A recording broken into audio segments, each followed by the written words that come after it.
Jos mä niin kerron nyt että järjestäjästä, eli siis tosiaan tapahtuman järjestää synnytyskapinaverkosto, joka on siis vastikään perustettu synnyttäjien verkosto, jonka on tarkoitus puuttua synnytyksissä harjoitettuun leikkauspolitiikkaan ja herättää keskustelua synnyttäjien itsemääräämisoikeudesta ja suomalaisesta synnytyskulttuurista näin lyhykäisyydessään.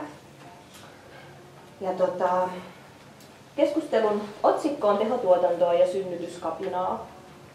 Ja ikään kuin tämä tausta, että miksi me ollaan täällä keskustelemassa just nyt, on se, että vastikään voimaan tullut päivystysasetus uhkaa lakkauttaa 6 Suomen 27 synnytysosastosta. Ja nämä ei todellakaan ole niin kuin ensimmäiset osastot, mitä ollaan lakkauttamassa. Et jos katsotaan tässä muutamia vuosia taaksepäin, niin tässä on koko ajan lakkautettu. Etenkin pieniä semmoisia niin kuin synnyttäjälähtöisiä yksiköitä on ajettu alas. Ja resurssit ei todellakaan ole niin kuin mitenkään välttämättä siirtynyt näille jäljelle jääville osastoille. Suunta on ihan selvästi kohti isompia ja tehokkaampia laitoksia. Ja me halutaan täällä kysyä, että mitä se tarkoittaa synnyttäjän kannalta, ollaanko me matkalla kohti vauvojen tehotuotantoa ja miten me voidaan kapinoida tätä muutosta vastaan ja luoda jotain toisenlaista synnytyskulttuuria. No, nyt mä päästän ääneen meidän keskustelijat. Täällä on siis tutkimusprofessori Elina Hemminki Terveyden ja hyvinvoinnin laitoksesta. Sitten on Doula-Pia Jokela Aktiivinen synnytys ry:stä ja kolmantena Anni Iho, Uudenmaan kätilöyhdistyksen puheenjohtaja. Mutta aloitetaanko me vaikka nyt Elinasta? Lyhyesti voit esitellä itsesi ja jonkun niin kuin näkökulman tähän aiheeseen. Joo, mä olen siis Terveyden ja hyvinvoinnin laitoksen työntekijä, mutta kyllä täällä ja yleisemmin esimerkiksi synnytyskeskustelussa niin en edusta laitostani, koska laitoksella ei ole mitään kantaa eikä virallista näkemystä näihin asioihin. Ja että ihan itseäni ja omia kokemuksiani. Mä olen siis tutkija taustaltani ja pitkään niin jollain tavalla tähän synnytykseen, äitiyshuoltoon, erityisesti sen, niin siihen liittyvään teknologiaan liittyviä asioita tutkinut. Siis tämä ei ole yksinomaan mun alueeni, mutta siis tämä on yksi niistä terveydenhuollon toiminnasta kiinnostunut. Ja se, mitä minulla on sanottavaa, tulee varmaan myöhemmin, mutta ihan semmoinen mun näkemykseni tähän on siis, että ei pelkästään synnytys, vaan äitiyshuolto, lastenhankinta, raskaus, synnytyksen jälkeen ja aika, koska ne muodostaa kokonaisuuden, niin siitä perspektiivistä katsotaan näitä asioita. Okei, joo, mä oon Pia Jokela ja mä oon tosissaan Aktiivinen synnytys ry:ssä ollut 6 vuotta. Ainakin sellainen aktiivinen toimija puheenjohtajana, yhdistyksen puheenjohtajana ainakin 2 vuotta vai 3 vuotta. Ja Aktiivinen synnytys ry:hän on siis 80-luvun puolivälissä perustettu yhdistys, jonka tavoitteena silloin 80-luvulla oli nimenomaan se, että saataisiin naiset jotenkin aktivoida naisia synnyttämään mahdollisesti seisoma-asennossa ja olemaan itse aktiivisia siihen, että niin ottaisi selvää synnyttämisestä. Ja 80-luvulla paljolti varmaan enemmän vielä, mitä tänä päivänä oli sairaalasynnytys oli se, missä sairaalassa niin naiset synnytti. Ja sitten tämmöinen pieni, mutta hyvin pippurinen joukko naisia lähti ajamaan myös niin kotisynnytyksen asiaa. Mutta ei pelkästään kotisynnytyksen asiaa, vaan siis nimenomaan niin aktiivisen synnyttämisen asiaa myöskin.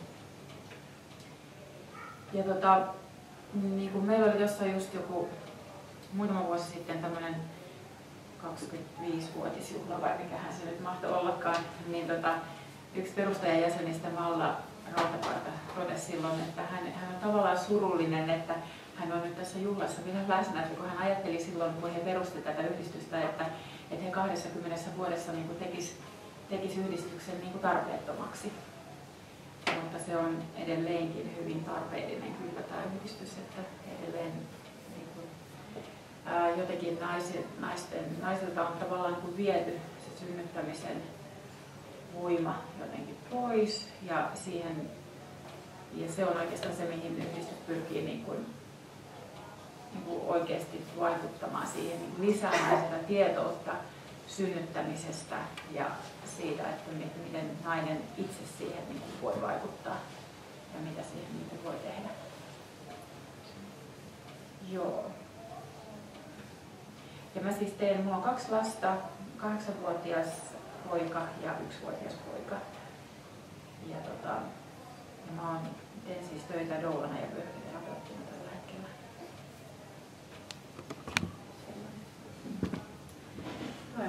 Mä oon Anni Iho ja kätilö ammatiltani ja täällä edustan Uudenmaan läänin kätilöyhdistystä.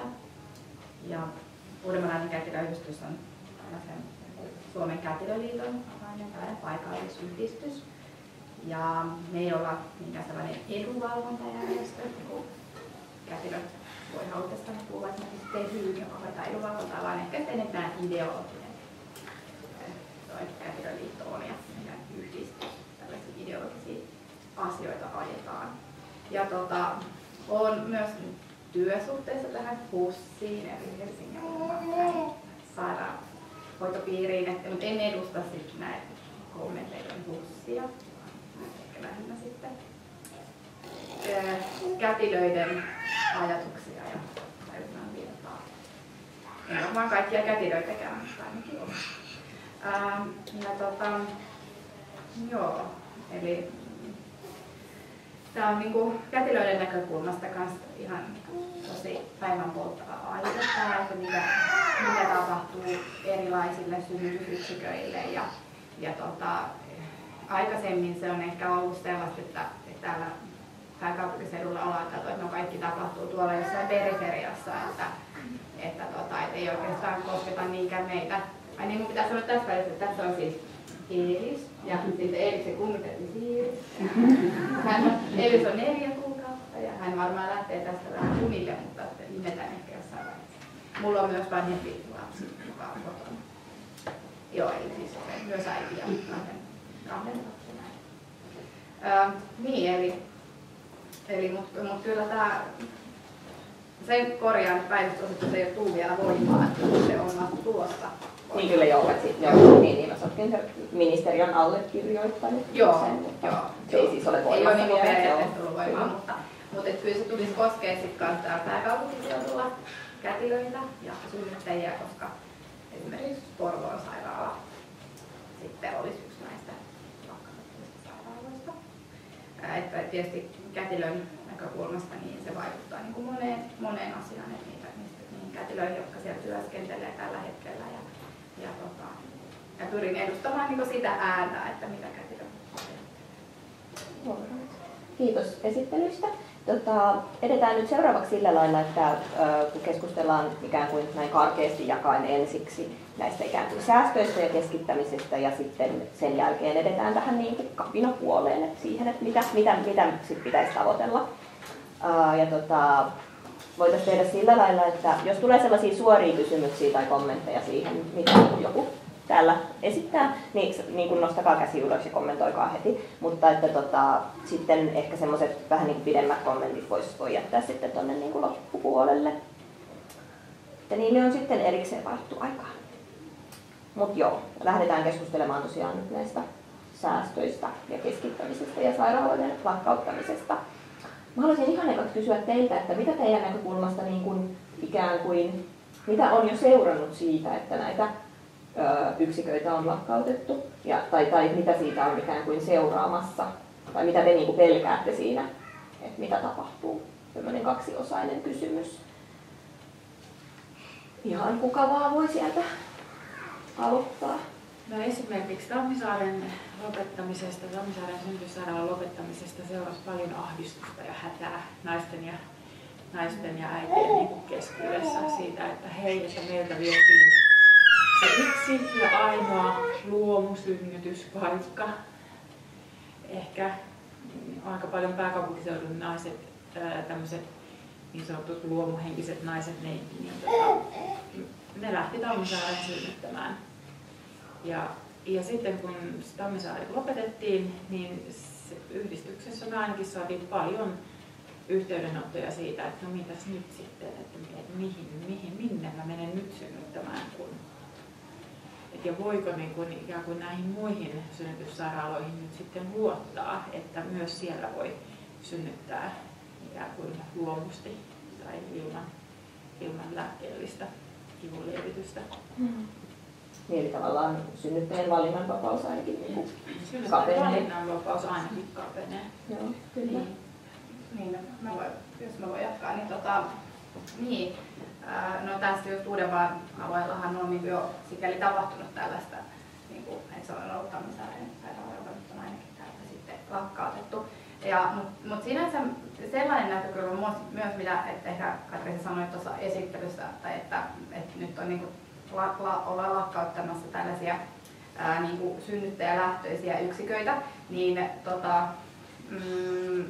ne, jotka niin kuin tällä hetkellä on niin kuin tämän lakkautusuhan alla, niin en mä niin kuin itse näe sillä tavalla, että mikään niistä synnytysyksiköistä olisi niin kuin profiloitunut samalla tavalla niin kuin vaikka Tammisaari. Ja sikäli, niin kuin, että ihan samalla tavalla joku niistä paikoista, joita nyt oltaisiin lakkauttamassa, niin voi olla synnyttäjälähtöinen kuin sitten taas joku toinen sairaala, joka nyt ei ole lakkauttamassa, niin on synnyttäjälähtöinen. Että toki siinäkin on kauheasti mittareita, mitä nyt sillä niin kuin tarkoitetaan.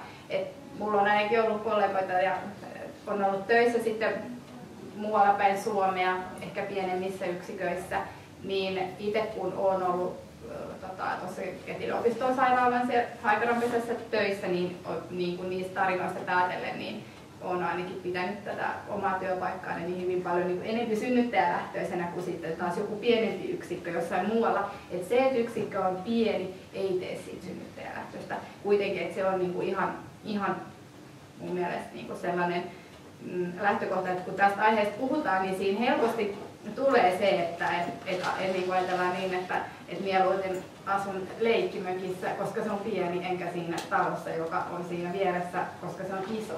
Että se ei ole kuitenkaan se niin kuin perustavanlaatuinen kysymys tässä, että niin kuin kaiken kokoisissa yksiköissä voi saada kaikenlaista hoitoa. Niin kyllä. Joo. Entä sitten vielä sellainen lisäkysymys sulle, että miten sitten kun sä oot siellä, sä oot Väkilöopistolla? Joo, no nyt mä oon tietysti vanhempainvapaa, mutta... Niin, joo, kyllä, joo. Niin. Mutta miten sitten niin kuin sun mielestä esimerkiksi siellä on näkynyt se, että se Haikarapesä on sieltä niin kuin lakkautettu?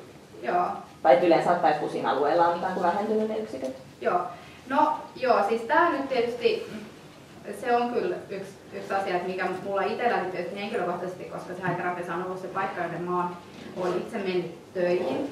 No se ei silloinkaan, kun mä oon sinne mennyt töihin, niin ei ole ollut samanlainen kuin silloin, kun se 15 vuotta sitten alkoi, jolloin se oli oikeasti niin kuin sellainen aika jopa niin kuin vähän enemmän niin kuin eurooppalainen ehkä synnytysyksikkö, että missä kätilöt tutustuivat synnyttäviin perheisiin raskausaikana. Ja sitten tai tietty kätilötiimi tutustui synnyttäviin perheisiin raskausaikana ja sitten joku näistä kätilöistä oli läsnä, kun se lapsi syntyi.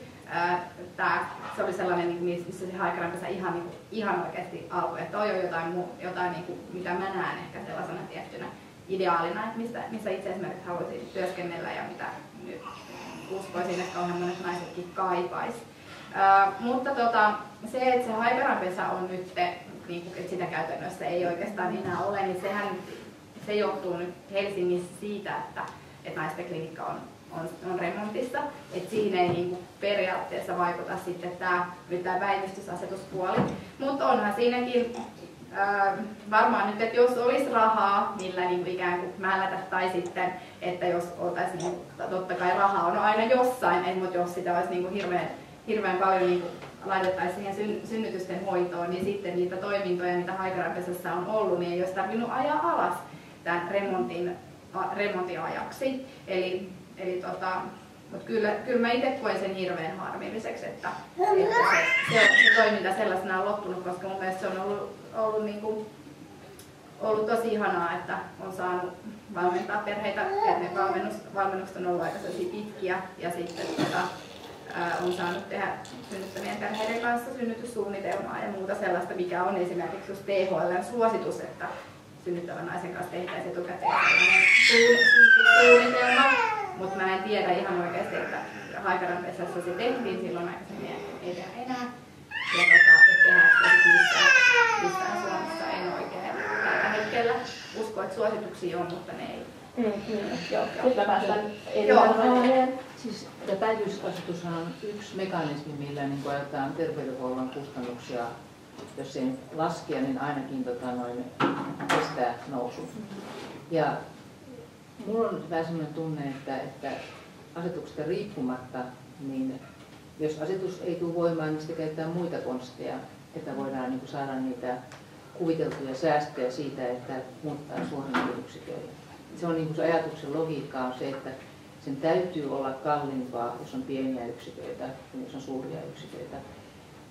Mä itse en ole kyllä ihan niin vakuuttunut, että onko nyt loppujen lopuksi niin, jos me lasketaan kaikki kustannukset, me lasketaan paljonko se maksaa, että kuljetetaan sitten edestakaisin ambulansseilla sinne ja tänne. Ja sitten myöskin se, että koska eihän synnytyksiä voisi sillä lailla sanoa, että tapahtuu sitten kello 2 perjantaina 15. lokakuuta, vaan se tulee, miten tulee, ja sitten sinne käydään useampia kertoja, ja sitten pitää mennä potilashotelliin, ja sitten siellä odotellaan, ja sitten niin ja muut lapset pannaan siksi aikaa. Ja siinä varmaan on niin aika paljon semmoisia muita kustannuksia, mitkä voi olla, että koko tämä säästöajatus ei tule, mutta se ajatus on se, että kun vähennetään yksiköitä, niin sitten, sitten saadaan säästöjä. Ja kaikki tämä puheet turvallisuudesta ja siitä ja tästä, niin mun mielestä on kyllä ihan silmänlumetta, että kun teet jollakin tavalla vakuuttaa kanssa, että tämä on järkevä kohde säästää. Kun joskin pitää säästää, niin jotain nyt tällainen, mikä sitten vielä terveyden kannalta kyllä päättäjät. Mutta kyllä mä luulen, että ne, jotka tätä ajaa, niin tietää itsekin, että ei tässä siitä ole kysymys, vaan ihan täytyy jotenkin saada niitä kustannuksia alaspäin. Mutta mulla on vähän sellainen tunne, että siitä kyllä voi käydä huonosti kustannukset, että nousee kustannukset. Mutta sun alkuperäisen kysymyksen, mitä sitä niin voisi seurata, niin paitsi näitä asioita, mitä niin tuli esille niin kätilön työn ja sitten tämän synnyttäjän kokemuksen kautta, niin kyllä mä luulen, että sillä on ihan tämmöisiä järjestelmäseuraamuksia, ei luule, vaan siis niin päätellä, että sillä on myös järjestelmäseuraamuksia. Koska niin kuin mä tuossa alkupuheenvuorossa sanoin, niin äitiyshuoltohan on kokonaisuus. Synnytys on yksi lyhyt, keskeinen osa, mutta lyhyt osa sitä lapsen maailmaan tulemista ja saattamista. Jos me ajatellaan, että tällä hetkellä, että millä tavalla meidän ne 9 kuukautta ennen sitä synnytystä keskimäärin, niin miten terveydenhuolto siinä on mukana, niin äitiysneuvolat on siinä keskeinen, mutta viimeiset parikymmentä vuotta niin äitiyspoliklinikat on ehkä ollut kuitenkin sitten se sisältöjen ja sisällön kannalta vähintään yhtä keskeinen. Ja nythän nämä äitiyspoliklinikat on ollut niissä samoissa sairaaloissa, missä synnytykset on tapahtunut. Ja nyt kun nämä äitiyspoliklinikat jää niin yksikseen sinne sairaalaan tai siihen sairaalaan, jossa tämä synnytys on ollut, niin ei ne siellä kauaa ole. Kyllä Taimisairassa kai vielä on, mutta se nyt johtuu ihan niistä erityisolosuhteista, mutta kyllä niin useimmat asiantuntijat sanoo, että ei ne kovin kauaa siellä tule. Sellaista henkilökuntaa, kun ei siellä ole enää gynekologeja muuten, kun jos synnytys häviää, niin gynekologit häviää. Sitten kun nämä vanhat gynekologit muuttaa pois alueelta, niin ei sinne saada enää pelkästään äitiyspoliklinikkaa pyörittämään ihmisiä. Myös kätilötoiminta voi olla vähän ongelmallista, jos kerran ei ole synnytyksiä, niin miten sitten se äitiyspoliklinikka, millä ekspertiisillä se pyörii sitten. Et siinä niin koko tämä aika ennen synnytystä niin luultavasti tulee muuttua. Silloin taas sitten valtavat vaikutukset, miten sitä äitiysneuvolat pitäisi pyöriä, jos kerran äitiyspoliklinikat menee kauemmas, kuinka se sitten hoidetaan se asia ja pitäisikö sitten mennä tämmöiseen malliin, missä sitten äidit vastaavältämät käy sairaalassa. Ja onko se matka, jonka nyt tässä puheessa puhutaan, että vaan kertaa, että yhden kerran voi sen matkustaa sen synnyttää, mutta jos joutuu käymään siellä useamman kerran, mikä se on tosikin suositustella ehkä 13 kertaa tai mitä se mahtaa olla. Että siis tässä koko tämä järjestelmä voi muuttua ihan toisenlaiseksi, Ja se on sillä laillakin vielä vähän ongelmallista, koska tämä Suomen äitiyshuolto on ollut erinomaisen hyvin toimiva. Jos katsotaan niin vertaa Euroopan muihin maihin, niin se on erittäin hyvät tulokset, erittäin halpa verrattuna muihin maihin. Että meidän järjestelmä on ollut semmoinen oikein, jos katsotaan nyt 10 vuotta taaksepäin, mallikas niin sekä tämän terveystulosten että kustannusten suhteen. Ja nyt kun tämä lähdetään niin ronkkimaan ja muuttamaan, niin kuka takaa, että tämä säilyy yhtä hyvänä? Et koko tämmöinen ikään kuin ajatellaan, että se on se sairaalan ovesta ulos meneminen, että se on nyt sitten vaan se aika, mitä pelkästään katsotaan ja kaikki muu se ulkopuolta unohtuu. Ja tämä on niin mielestäni niin järjestelmätutkija ja järjestelmäihmisen kannalta aika lailla, se on ihan huolestuttavaa, kun sitä senkin takia voidaan ajatella ihan negatiivisesti esittää asiat, voidaan seuraa kaikkea hyvää. Mutta se mikä on huolena, että näissä keskusteluissa ei ole lainkaan puhuttu tästä, mitä niitä seuraa. Esimerkiksi mä olen yhden vielä vähän syrjähän tästä, niin kun sanotaan, että jos ja kun sairaalasta aikaan joku tämmöinen aluesairaus, sieltä häviää synnytykset, sieltä häviää gynekologit, no ei siellä kannata pitää anestesialääkäreitäkään, koska ei ne pelkästään millä päiväkirurgialla elää, koska myöskin häviää nämä muu akuuttikirurgia. Sitten siellä ei ole anestesiologia, sitten ei siellä ole mitään lapsia, kun ei siellä ole naisia, vaan siellä on lastenlääkäriä. Eli nämä alueet, missä ennen oli aluesairaala, niin heidän koko tämä niin erikoissairaanhoidon palvelunsa häviää. Sitten se lähin paikka on jossakin, missä seuraava keskussairaala on. Ja jos mä ajattelen niin lasten kannaltakin, niin on se aika niin ikävää, jos se ensimmäinen erikoislääkäri lapsi silloin täällä voisi kuvitella joskus tarvitsevansa ehkä, niin se on sitten jossakin hirvittävän kaukana. Tai jos lapsella on joku pitkäaikainen sairaus, niin on se aika rankkaa tulettaa sitä sinne jonkin kauas, niin ei ole lähempänä mitään. Eli siis koko tämä meidän järjestelmä lähtee ehkä pyörimään tästä pienistä synnytyksistä lähtee. Niin kyllä, joo. Eli tavallaan tällä koko hommalla on niin seuraukset suhteessa sinne äitiyshuoltoon ja sitten tavallaan koko terveydenhuoltoon. Mä tiedän yhdelle ministeri-ihmiselle sanoa, että oletteko ajatellut tämän, joo, tämähän on tarkoituskin. Mutta ei se virallisesti saa tietysti. Niin tavallaan tässä tulee se yhteys siihen ikään kuin yleensä otetaan tehostamiseen ja säästämiseen. Tässä vaan puhutaan tällaisista sopivista asioista, mutta jotakin muuta on mielessä. Kyllä. Ja sitten tavallaan jos ajatellaan sitä, että on mahdollisuus, että kustannukset kuitenkin nousee loppujen lopuksi, niin siinähän on se peruste ikään kuin taas keskittää ja hankkia lisää säästöjä, koska edelleenkään ei ole toiminut nämä. Niin kuin. Kaikissa näissä meidän yliopistossa ja arvoissa, jos me katsomaan mitä tyystin, niin siellä kaitetaan monttua. Ja joka paikassa nyt rakennetaan uutta ja lisää. Ja vanhaa pois, koska ne on homeisia. Sellaisen näkökulman haluaisin nostaa esiin, että oletteko te sitä mieltä, että ikään kuin sairaaloiden lakkautukset jo nyt on johtanut siihen, että siellä toimivien niin kuin kätilöiden ja muiden työ on niin kuin muuttunut kiireisemmäksi? Näkyykö se teidän mielestä? Tai onko olemassa sellaista yhteyttä, että me ollaan keskusteltu esimerkiksi tämän verkoston kesken siitä, että mikä yhteys silloin, että koko ajan interventiot synnytyksiin, välilihanleikkauksia lukuun ottamatta lisääntyy ja sitten samaan aikaan tehostetaan. Onko tässä yhteys, onko olemassa jotain tutkimusta? Niin kuin? No, tutkimusta ei varmaan vielä ole olemassa asiasta, mutta kätilöt, jotka toimii niin kuin, on niin kuin aktiivinen synnytys ry:n piirissä jollakin tavalla niin kuin meidän toiminnassa mukana, niin kyllä he tämmöistä ainakin pääkaupunkiseudun synnytysosastolla niin raportoi. Sano mitä? Siis sitä, että niin kiire on lisääntynyt. Kiire on lisääntynyt. Että siis kätilöopistolla esimerkiksi siis tämän naistenklinikan niin kuin remontin myötä, siis synnytyksiähän paljon siirrettiin nyt kätilöopistolle, niin kyllä sieltä on ainakin tullut sitä viestiä, että kyllä kiire on lisääntynyt. Ja esimerkiksi sulkuja on nyt enemmän. Siis sulku tarkoittaa sitä, että sinne on siis synnytysosasto on täynnä, että sinne ei pääse synnyttämään, että sit ohjataan johonkin muuhun, esimerkiksi Porvooseen tai Joroviin tai Lohjalle. Mä kuulun ihan samaa, jos mä en itse tee käytännön työtä, enkä mulla on mitään siitä, mutta ihmiset kertoo mulle ihan samaa, että näissä vastaanottavissa paikoissa on kiireitä. Ja jos ajatellaan nyt tämä Salo-Turku-keskustelu, niin ei nämä Turun päässä olevat käytännön ihmiset on ollenkaan innostuneita salon sulkemisesta, koska se tarkoittaa, että heillä on nyt jo aika paljon, kun Turussahan se tilanne, että siellä on ne rakennukset on onnettomassa kunnossa. Että siellä on aika vaikeita tilanteita ollut niiden milloin minkin asian vuoksi. Niin jos tulee sinne 800 uutta synnyttäjää, niin ei se ole ollenkaan tervetullut heidän mielessään. Eli tavallaan tässä keskustelussa ei kyllä juuri näitä vastaanottavien tilanteita on mietitty. Esimerkiksi Oulussa mä oon ymmärtänyt, että se Oulaskankaan lakkautettavien listalla, niin siellä on kai paikallisesti päätty, että sitä ei lakkauteta ennen kuin Oulun tämä uusi sairaala on valmis. Että he eivät pysty ottamaan niitä Oulaskankaan synnyttäjiä.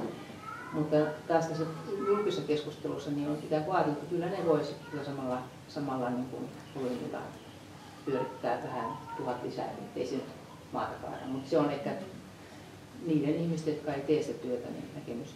Mutta sen tästä interventiosta, niin mä en ollenkaan nyt ole varma, että niillä olisi suoraa yhteyttä, koska voi ajatella myöskin niin, että kun on kiire ja paljon tehtävää, niin siinä ei tekemään kaiken maailman interventioita. Et se voi päinvastoin johtaa siihen, että niin kun, ei tuo ole välttämätön, annetaan olla, kun tässä on nyt muutakin tekemistä. Koska jokainen tämmöinen interventio, sehän on yleensä se on noin muutamaa poikkeusta lukuun, koska se on niin vie työaikaa ja tämmöistä, niin kun, että se on lisää sitä kiirettä ikään kuin.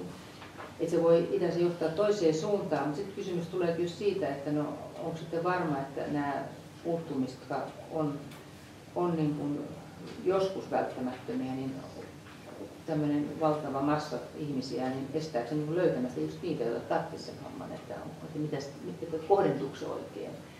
Mutta tämä on kaikki tämmöistä teoreettista puhetta. Että Suomihan on, kun eurooppalaista katsoo, niin aika matalan interventioiden maa kivunlievitystä lukuun ottamatta. Tämä on kivunlievityksessä syystä toista, niin meillä on tosi korkeat luvut, mutta muuten aika, kun vertaa, niin aika matala. Niin, kyllä. Mutta ei voi sanoa, että on absoluuttisesti matala. Niin. Mutta sen sijaan yksi tämmöinen interventio, joka voisi niinku seurata tästä, että joudutaan niinku tehostamaan ja ikään kuin pyörittämään isompaa synnyttäjäjoukkoa, niin on siis on nämä käynnistykset. Mitä tähän siis käville liittyy? Joo, voisi hyvin kuvitella, että silloin kun on vähän niin kuin hiljaisempaa, niin ja pannaan nyt sitten käynnistys, tai varsinkin jos se nainen tulee sitten kauempaa, eikä se kuitenkaan ole vielä ihan olisi valmis, niin no kun kerran täällä asti olet ja onhan tässä viikotkin jo täys, niin käynnistetään. Ja siitä tietysti seuraa sitä kaikenlaisia asioita, ja sehän ei ole ollenkaan hyvä asia, että pitää käynnistämään ihan vaan sitä varten, että nyt olisi sopiva hetki synnyttää noin niin kuin ympäristön kannalta. Ja se, mikä varmaan voi myös tapahtua, että tämmöinen kärsivällisyys tämmöisiin hitaisiin synnyttäjiin niin voi vähentyä. Että nopeutetaan sitten, kun seuraava pudottaja ja tämä vaan jaksaa puhuttaa, niin pistetään vähän vauhtia tähän hommaan. Että pitää tämmöisiä voisi olla sitten. Anni. Niin, joo, sitten taas just mä ajattelen, että kun tästä pääkaupunkiseudulta ainakaan vielä ei ole kauheasti lakkautettu niitä synnytyssairaaloita, mutta tässä on näitä muita tällaisia, just johtuen noista remonteista, niin näitä tullut tällaisia synnyttäjämäärien siirtoja, niin joka mietin sitä kiirettä. Mä vähän niin kuin silleen, mä yritän olla ainakin tosi varovainen sen kanssa, koska mä oon itse niin kuin tehnyt, vaikka ei ole ihan vanha, mutta en ole tehnyt mitään muuta työtä kuin hoitotyötä. Ja siinä välillä tulee sellainen niin kuin kierre, että vaan sanotaan, että on kiire ja sitten on kiire, kun ajatellaan, että on kiire. Sen takia mä yritän itse jotenkin aika kriittisesti puhua siitä kiireestä. Mutta se ei kyllä poista sitä, että toisaalta kyllä aina jos niin kun tapaa niin työkaverin tai näin, niin kyllä se viesti sitten kuitenkin aina yleensä on se, että onpas niin ollut haikakkaa. Ja kyllä niin kun, ja kyllä välillä siis kätilöt on itse sitä mieltä, että miten sitä nyt on niin kun voisi ehtiä tehdä kaikkea, mitä nyt on sitten tehnyt, ja sitten taas se aika sille sellaiselle niin kuin läsnä olemiselle, niin se nyt on se, mikä sitten ensin jää sitten pois. Niin, voiko ajatella niin, että on kuullut sellaista argumenttia, että tavallaan just ikään kuin sen kivunlievityksen suhteen saattaa sitten käydä niin, että kun kätilöllä ei ole aikaa ikään kuin niihin pehmeämpiin lääkkeettömiin kivunlievityskeinoihin, niin sitten tavallaan joudutaan käyttämään ikään kuin tujumpaa kivunlievitystä niin kuin lopulta, koska ei ole ikään kuin olla aikaa siihen, että annetaan sitä niin kuin, tai niin kuin neuvotaan siinä niin kuin pehmeämmässä kivunlievityksessä. No kyllä toi on niin kuin aika sellainen ajatuksen kulku, joka vaikuttaa kyllä niin kuin mun mielestä aika sellaiselta todelta. Mutta tuollaista asiaa on ihan just kun se pitää tutkia tai todentaa. Mutta kyllä se niin on, että kyllä mä ihan ajattelen itse, kun on ollut töissä, että koska kätilön niin jatkuva läsnäolo on niin kuin yhtenä kivunlievitysmenetelmänä tosi tehokas. Ihan silleen tutkitustikin. Mutta sitten kun se jatkuva läsnäolo ei ole mahdollista, niin silloin se ei niinku oikein synnyttäjälle riitä sillä tavalla, että just kun synnyttäjä on kipeä, sä oot saanut ehkä luotua sen hyvän suhteeseen synnyttäjään ja pystyt olemaan siinä rohkaisemaan jokaisella supistuksella, että sä sanot, että no nyt mä oon puoli tuntia tuolla toisessa huoneessa. Ja niin silloin siinä voi tulla jo niin monta supistusta, jos se synnyttäjä niinku, ei enää sitten jotenkin luotakaan itseensä, että sitten päädytäänkin johonkin muuhun. Että kyllä se niin kuin, noin voisi ajatella. Mutta sitten mä ajattelin näistä interventioista niin kuin ihan itse sellaista, kun mä pyörittelin mielessä tätä meidän keskustelua niin kuin myös ihan tätä aihetta ja tätä tehotuotantoasiaa, että mä oon niin kuin sitä mieltä, että synnytyksiä ei voi erottaa tästä meidän yhteiskunnasta niin kuin millään tavalla, se olisi jotenkin joku oma osuutensa, mutta kyllähän niin kuin kaikkialla niin koko ajan lisääntyy sellainen vähän niin kuin, jotenkin tieteistäminen tai teknologistaminen ja niin kuin jotenkin, kun mä ajattelen tehotuotantoa ja niin kuin äitiyshuoltoa tai näin, niin mulle tulee niin kuin ensimmäisenä mieleen lapsettomuushoidot ja esimerkiksi jotkut niin kuin mikroinseminaatiot, missä ruiskutetaan pienellä pipetillä munasoluun yksi siittiö. Eli toisin sanoen, että onhan se eräänlaista niin tehotuotantoa, mutta sitten taas sitä ei niin sillä kritisoida, koska sehän on niin sellaista toivottua ja mitä me halutaan, että joku ihminen voisi saada lapsen. Mutta että meillä on niin mahdollista tehdä kaikkea tällaista, joka on niin kyllä hyvin mun mielestä teknologista, niin kyllä se sitten vaikuttaa myös sitten niin muihinkin asioihin ja sitten ehkä ajatellaan, että voidaan tehdä niin kuin muitakin interventioita, eikä sitten välttämättä ajatella, jos niistä sitten seuraa. Että kaikki vaikuttaa niin paljon. Niin. No, keskustellaan seuraavaksi vähän turvallisuudesta, siis tätähän on perusteltu tätä päivystyssektiota, sieltä aina puhutaan, tämä on turvallisuuskysymys. No, eli mä tässä jo nostikin esiin sen, että se on ikään kuin vähän tämmöistä niin kuin sumutusta sekin. Sekä että. Jotkut kielelle uskoo, mutta siis myös sitä, että sekä että. Joo, se, niin, siis kyllä varmasti, joo. Mutta miten te sitten näkisitte, että mikä tämän niin kuin keskittämispolitiikan vaikutus yleensä ottaen on siihen turvallisuuteen, tai mitä se turvallisuus ylipäätään synnyttämisessä on? Haluatko sä vaikka? No joo, se on varmaan ihan lempiaihe, että mitä se turvallisuus oikeasti on. Että tällä hetkellä jotenkin tuntuu siltä, että se on niin kuin turvallisuudella käsitetään niin kuin se, että äiti ja lapsi jää henkiin. Niin se on yhtä kuin turvallisuus. Mutta sitten ei jotenkin ollenkaan niin kuin nähdä sitä, että mikä se on niin kuin naisen ja äidin näkökulmasta, mikä on turvallista. Ja sitten kun me tiedetään, että äitejä ja naisia on niin hyvin moneen junaan, ja yksi kokee turvalliseksi sen, että synnyttää kotona. Yksi kokee turvalliseksi sen, että on kaikki mahdolliset piippaavat laitteet ympärillä ja henkilökuntaa ja kätilöitä ja lääkäreitä niin paljon kuin mahdollista. Ja yksi kokee turvallisemmaksi sen, että ei ole ketään muuta kuin hän ja mahdollisesti hänen miehensä ympärillä. Siis kukaan ei jotenkin niin tunnu kuulevan niin sitä äidin ja naisen ääntä tässä turvallisuuskysymyksessä ja tässä, että hei, että kun me tiedetään, että Suomessa on oikeastaan meillä on niin yksi ainoa paikka, missä voi synnyttää ja se on sairaala. Ja sitten ei kukaan kuule sitä, että niitä naisia, joiden mielestä se sairaala ei ole syystä tai toisesta, se ei ole turvallinen paikka. Et on paljon sellaisia naisia, jotka on jostakin syystä sairaalapelkoisia. Mitä sitten pelko vaikuttaa synnytyksessä? Pelko vaikuttaa synnytyksessä siihen, että se ei etene se synnytys. Eikä se ei, se ei tule pihalle se vauva sieltä, jos sä pelkäät. Ja se on yksi sellainen asia, mikä pitäisi todellakin ottaa tässä turvallisuuskeskustelussa huomioon. Ja siihen nimenomaan tästä näkökulmasta niin se, että olisi erilaisia synnytyspaikkoja ja erilaisia vaihtoehtoja niin synnyttää, niin se on ihan olennaisen tärkeä asia.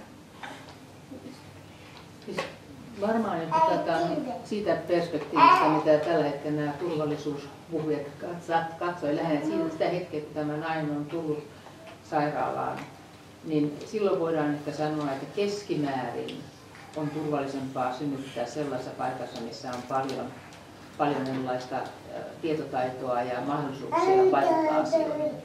Mutta silloin siinä unohdetaan kyllä tämä aspekti, meillä on paljon muutakin. Esimerkiksi sellainen, että jos me ajatellaan niin lapsen terveyttä, siis kun hän syntyy, niin se 9 kuukautta ennen sitä synnytystä on paljon tärkeämpi kuin keskimäärin jälleen, kun se pieni 10 tuntia siinä. Eli ne ongelmat ja vahingot, mitä tapahtuu, ne tapahtuu kyllä enemmän raskauden aikana kuin sitten siinä synnytyksessä. Ja niin kuin mä aikaisemmin jo sanoin, että jos tämä meidän synnytyskeskeinen keskustelu johtaa siihen, että tämä raskauden aikainen suojelu ja turvallisuus jää niin kuin huonommalle, niin silloin me ollaan kyllä tehty aikamoinen vahinko. Tuosta mä oon Elina eri mieltä. No joo, me voidaan kanssa joo. Mutta sitten sellainen, mitä minulla on yksi kuva, on nämä matkasynnytyksistä, voidaan puhua ihan erikseen, niin se on yksi turvallisuusaspekti, että jos synnytykset on, paikka on kaukana, niin jos se tapahtuukin sitten sillä välillä, joko kotona ei ehditä lähteä ollenkaan tai siinä matkalla, niin ei sekään ole kovin turvallinen tapa ole synnyttää. Ja sitten yksi aspekti on tähän turvallisuuteen on se, että sä puhut sairaalapelosta, mutta ei tarvitse olla sairaalapelkokaan, niin kyllähän niin se sairaalan ympäristö ja se, mitä siellä tapahtuu, niin kyllähän se on myös tämmöinen potentiaalinen riskitekijä sille synnytyksen etenemiselle.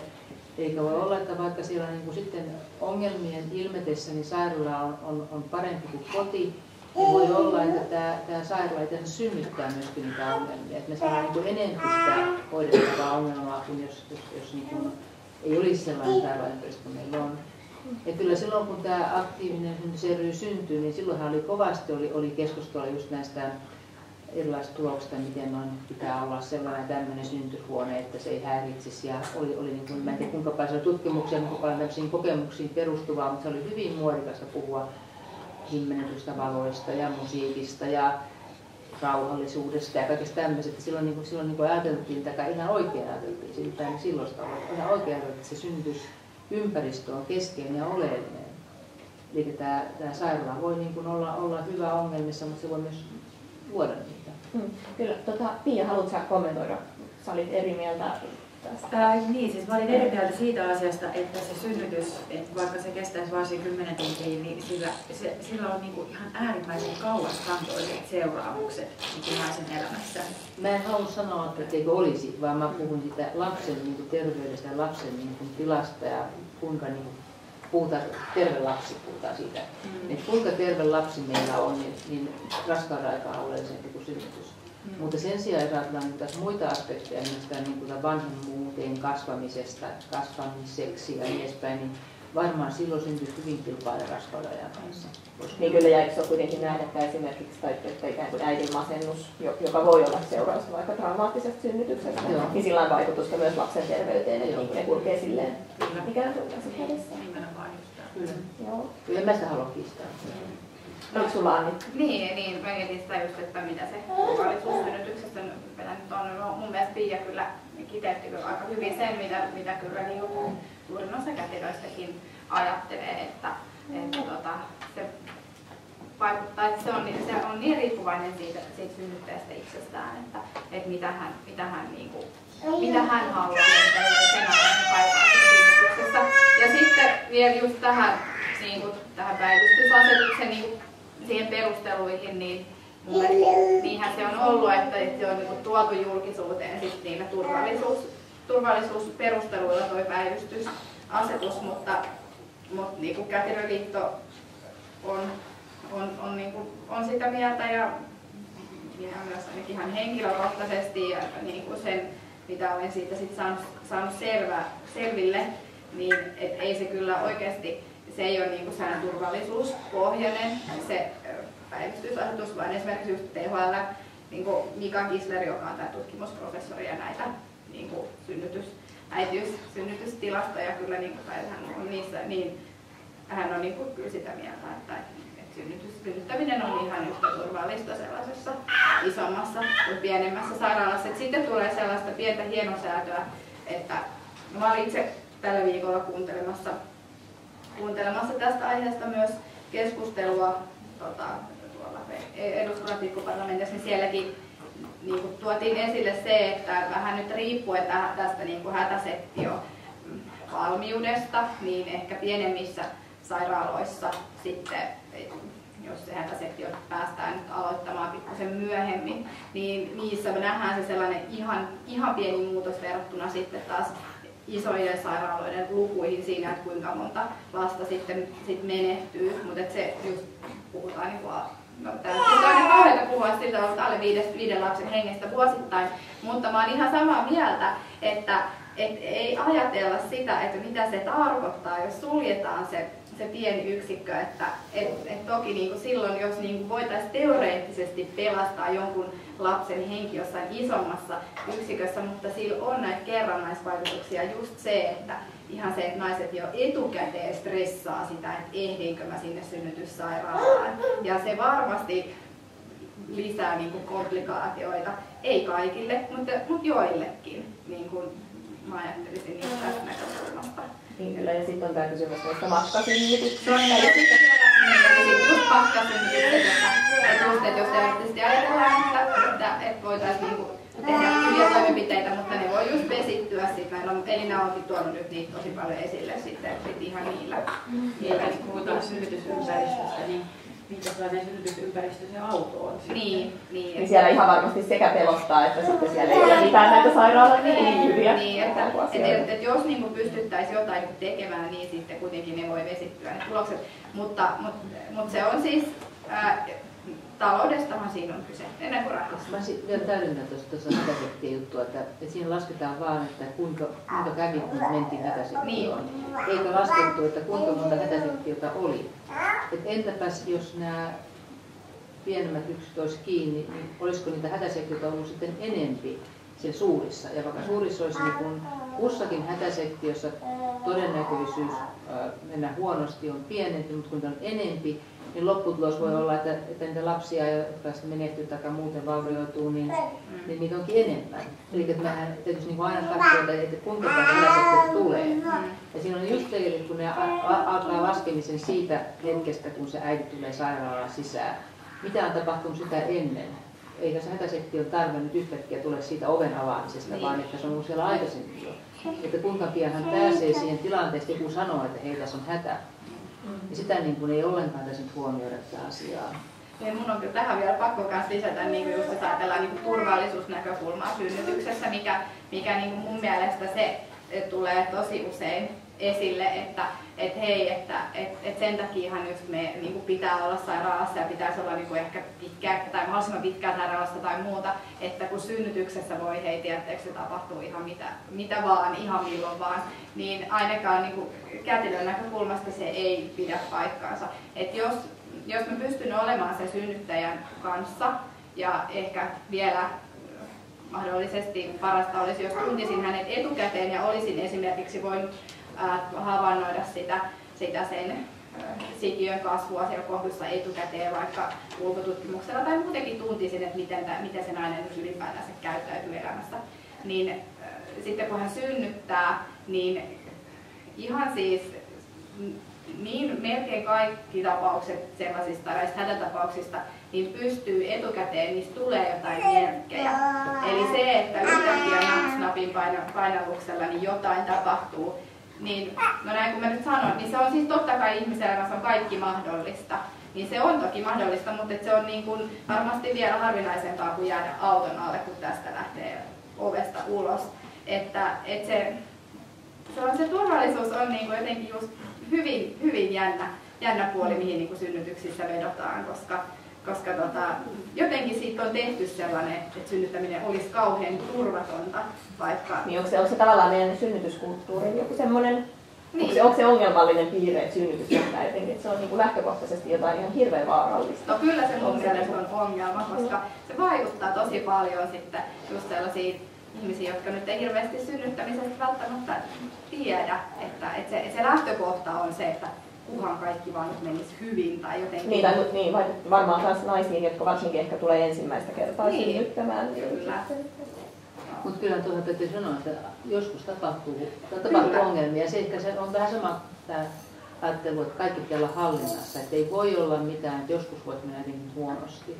Ikään kuin minusta yksi asiantuntija kerran sanoi, että ei kai siihen voi pyrkiä, että meillä ei koskaan olisi mitään, ei yksikään lapsi kuole, yksikään äiti ei kuole, ei kai siihen voi ikään kuin systeemi järjestää pitää 0 kuolemaa, että se on niin tavallaan jotenkin mahdoton tavoite ja silloin sitten se marginaalikustannukset nousee siis joka ikisessä kohdassa eteenpäin.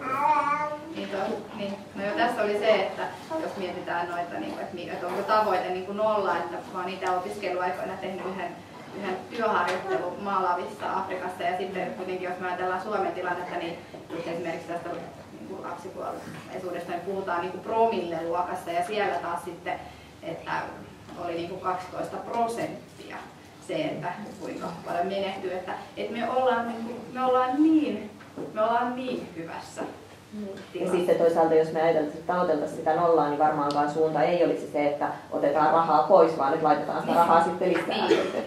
Tuntuu aika sillain. Mutta yksi asia tähän turvallisuuteen, minusta mä ajattelen niin niitä, nyt tämä ei koske Helsinkiä. Kun puhutaan tietysti vähän kauempaa alueista, niin Itä-Suomessa erityisesti tällä hetkellä, niin minkälaista on olla raskaana jossakin siellä kaukana ja tietää, että se lähin ammattilainen on jossakin hirvittävän kaukana. Ja kun tulee lumipyrkiä, onko se tiennyt varmasti sitten auruun mentäisi lähteä? Ja jos se auro vaikka ei tuukaan. Ja ajatellaan, että mä oon miettinyt, että miten siellä, jos on tämmöinen jotenkin huolestuvainen ihminen, niin miten se niin jaksaa sen 8 kuukautta murehtia näitä etukäteitä, mitä kaikkea voisikaan olla, ettei pääsekään nyt sitten lähtemään ajoissa. Ja osaanko minä nyt varmasti tietää, milloin minun pitää lähteä. Ja mä ajattelin, niin tämän tyyppinen niin semmoinen siis, mitä sillä taas on niin kuin, sekä ihmisen niin kuin hyvinvoinnin kannalta ja myöskin, että tätä haluaa asua semmoisessa paikassa, kun tänään on kamalan vaikeaa. Kyllä. Mutta ei koske Helsinkiä. Kyllä. Joo, tämä on tietysti tämä maantieteellinen näkökulma on yksi aika oleellinen kyllä tässä kysymyksessä. Ja sitten jos päivystysasetuksen tavoitteena on lisätä niin kuin tasavertaisuutta, niin onhan tämä nyt ihan vaikeita eroja. Tästäkin mä oon kysynyt, että miten tällä tasa-arvolla tarkoittaa. En kysynyt näitä virkamiehiltä, jotka ajaa tätä asiaa, että ne puhuu aina, ja tarkoittaa sitä, että se hoito siellä pitää olla kaikilla naisille tasa-arvoinen. Eli siis se hoidon saavutettavuus ei ole tasa-arvokysymys. Vaan se hoito, kun he pääsevät siihen hoitoon, niin sen pitää olla tasalaatuista. Että he ihan itse määrittelee näin. Niin just, kyllä tietysti. Tässä nyt ollaan jo sivuttu kyllä näitä kysymyksiä siitäkin, että minkälaista synnytyskulttuuria tavoitellaan, mutta me voitaisiin varmaan siirtyä enemmän ikään kuin tähän puoleen, että mitä se sitten, niin kuin, millainen sen synnytyksen pitäisi olla, tai mikä sen synnytysympäristön ja näiden niin kuin puitteiden pitäisi olla, että me saataisiin semmoinen naisen itsemääräämisoikeutta kunnioittava synnytys. Niin. Kuka tahtoo? Mä voin kyllä. Mä tiedän, onko sopii tässä imetään samalla eli mikä on tavoiteltava tai... Niin, mitä me oikeastaan tavoitellaan sitten, jos niin kuin... Niin. Jos kaikilla tosin ainakaan nykytilanne ei ole, tai se kehityssuunta, mihin mennään, niin ei ole toivottava. No, niin. Toihan nyt on ihan tietysti äärimmäisen vaikea kysymys, mutta mä itse jotenkin näen sen näen sen niin, että mun mielestä pitäisi lähteä sitten ainakaan kukaan ulkoapäin ei voi määritellä, että mikä kellekin naiselle on hyvä tai tavoiteltava synnytys. No, sittenhän me päästään toisaalta toki siihen, että kaikki nyt ei tiedä niin hirveästi sitten synnytyksestä ja sikäli voi tarvita sitten niin kuin tukea ja ehkä ohjeistusta ja tietoa siitä, että mitä synnytyksestä voisi olla kysymys ja siten ehkä niin kuin jokainen voisi päästä itse siihen ajatukseen, että no tuo on sellainen synnytys, minkä minä haluaisin. Että niin kun minkälaisessa yhteiskunnassa me tällä hetkellä eletään, niin siitä, että tietyillä kriteereillä tai niin kuin aiheilla niin nainen halutessaan saa synnyttää keisarileikkauksella tai sitten hän saa synnyttää ilman sitä, että siihen synnytykseen niin kuin puututaan ilman lääketieteellistä syytä. Tai toikin on vähän paha, mutta ilman niin kuin, että hän on tietoinen, mitä sitten tulisi tapahtumaan. Niin kyllä joku tällainen mun mielestä olisi sellaista, niin kuin olisi tavoiteltavaa. Ja kätilönä mun mielestä toi kuulostaa, tai mä tietysti ajattelen sitä kätilön näkökulmasta, ja se on niin kuin tosi luonnollista, koska itse koen niin kuin kätilöiden sellaisena hyvinkin niin kuin kanssakulttuutena, enkä sellaisena, että minä nyt tässä ulkoapäin sanoisin just kenellekään, että miten jonkun tulisi synnyttää, vaan olisin siinä niin kuin tukena matkalla mukana.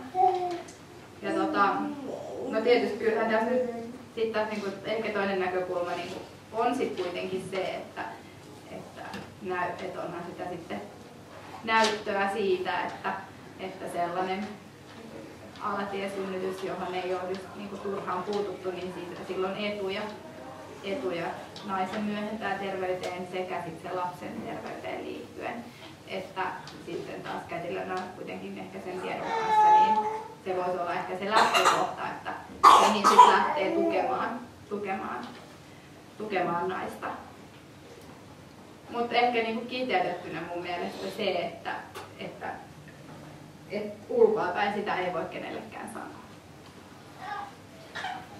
Niin, kyllä joo. Mä oon ihan samaa mieltä sun kanssa siitä. Ja siis jos ajatellaan, että siitä nyt on jo tutkimuksia oikeasti olemassa siitä, että se hyvä synnytyskokemus on ihan järkyttävän tärkeä alku sille äitiydelle.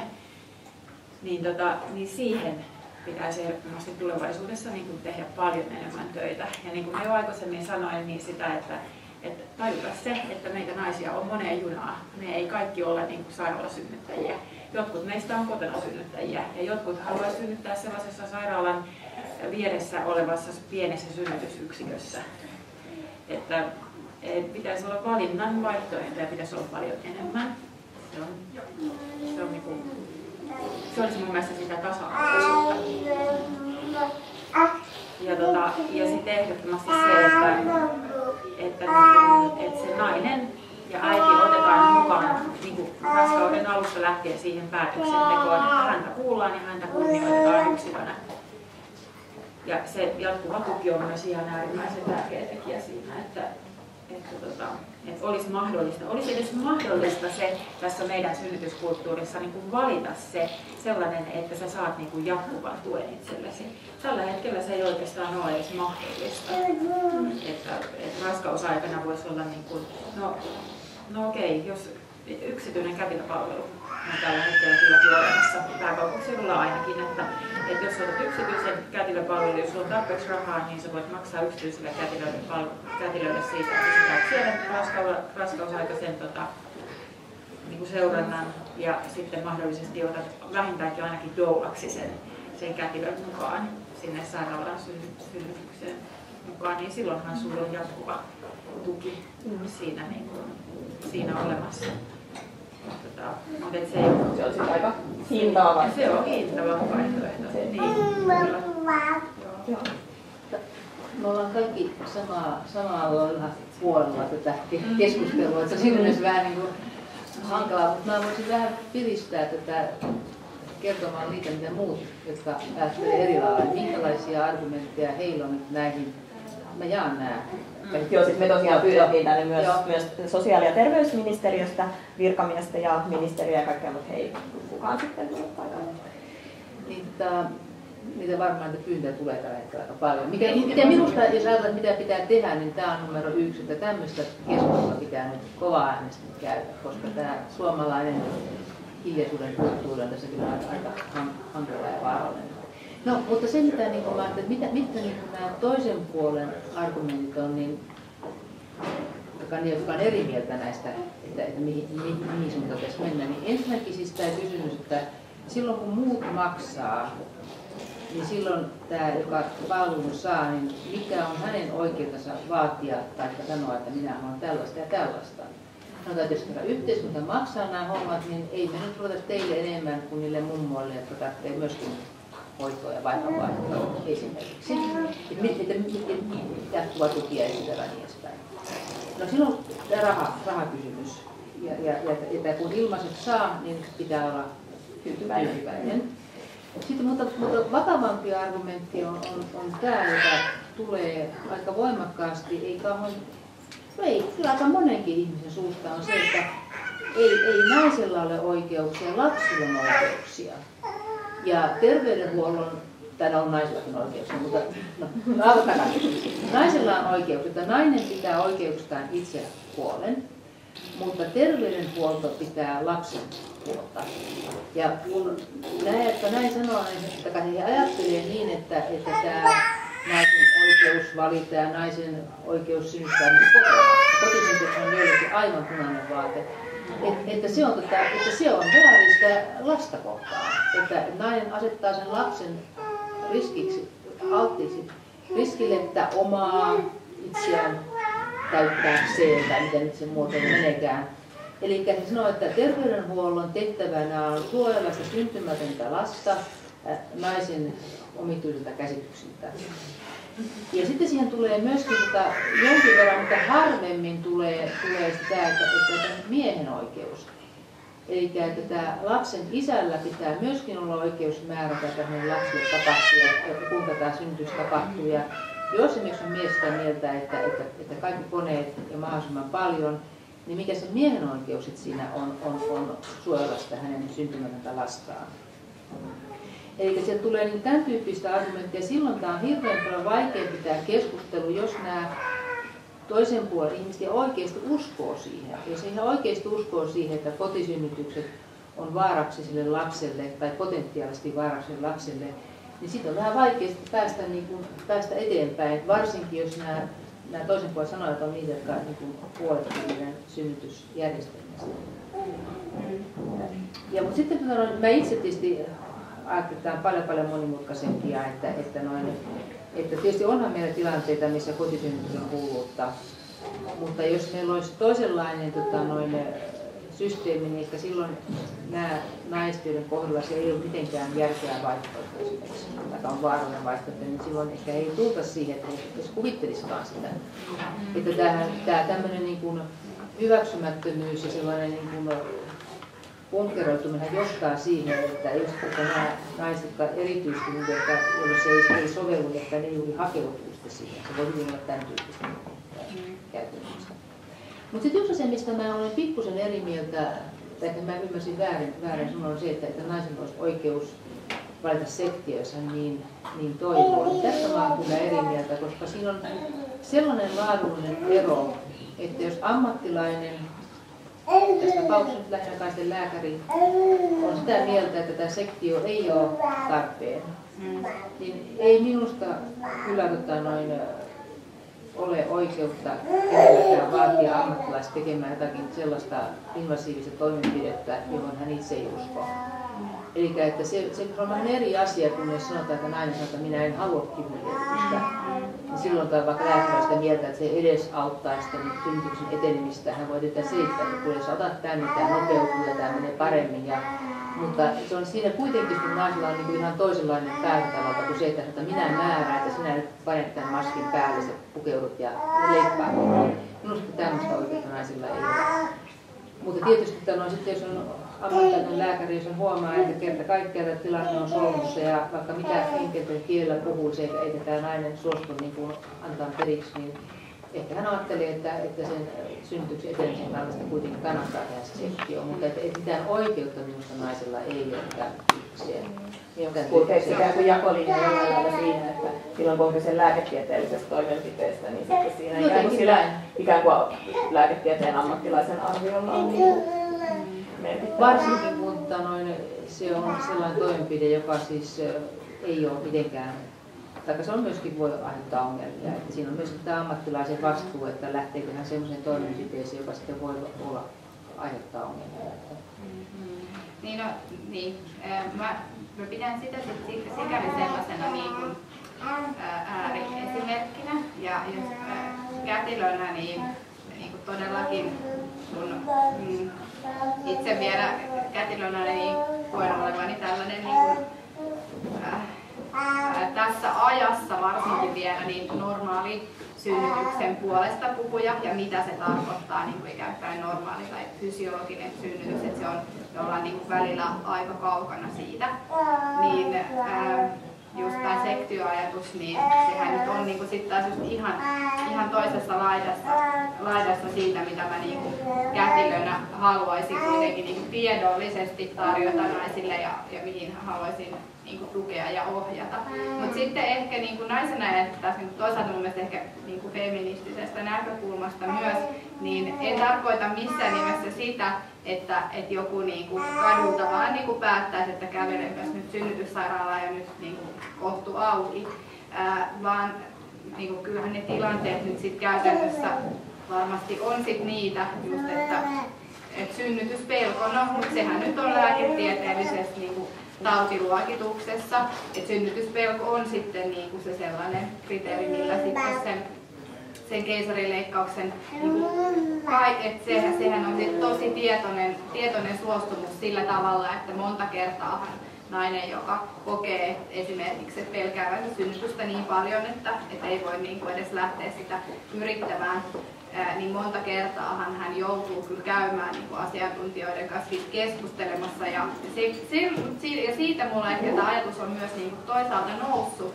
että mä oon tosi monelta naiselta kuullut, että se on niin kuin ahdistavaa ja että se voi olla hyvin painostavaa se, että silloin niin kuin ne roolit voi just olla sellaiset, että asiantuntijat sanoo, mutta totta kai niin kuin tutkimuksiin perustuen, että se on oikeasti vaarallisempaa. Siis sektiohan siihen liittyy paljon enemmän komplikaatioriskejä, mitä alatiesynnytyksiä. Ja myöskin, jos me mietitään niin kuin sitä sen lapsen tulevaa terveyttä, niin kyllähän on niin kuin alkanut olemaan näyttöä siitä, että lapsen nyt eräällä tavalla kuuluisi syntyä alakautta, jotta hän saa sen niin kuin tarpeellisen bakteerikannan. Et silloinhan tämä nainen myös sitten niin kuin eräällä tavalla vaarantaa niin kuin sen lapsen mahdolliselle niin kuin diabetekselle ja sydäntaudeille, mutta että ehkä sellaisena äärimmäisenä niin kuin asiana se, että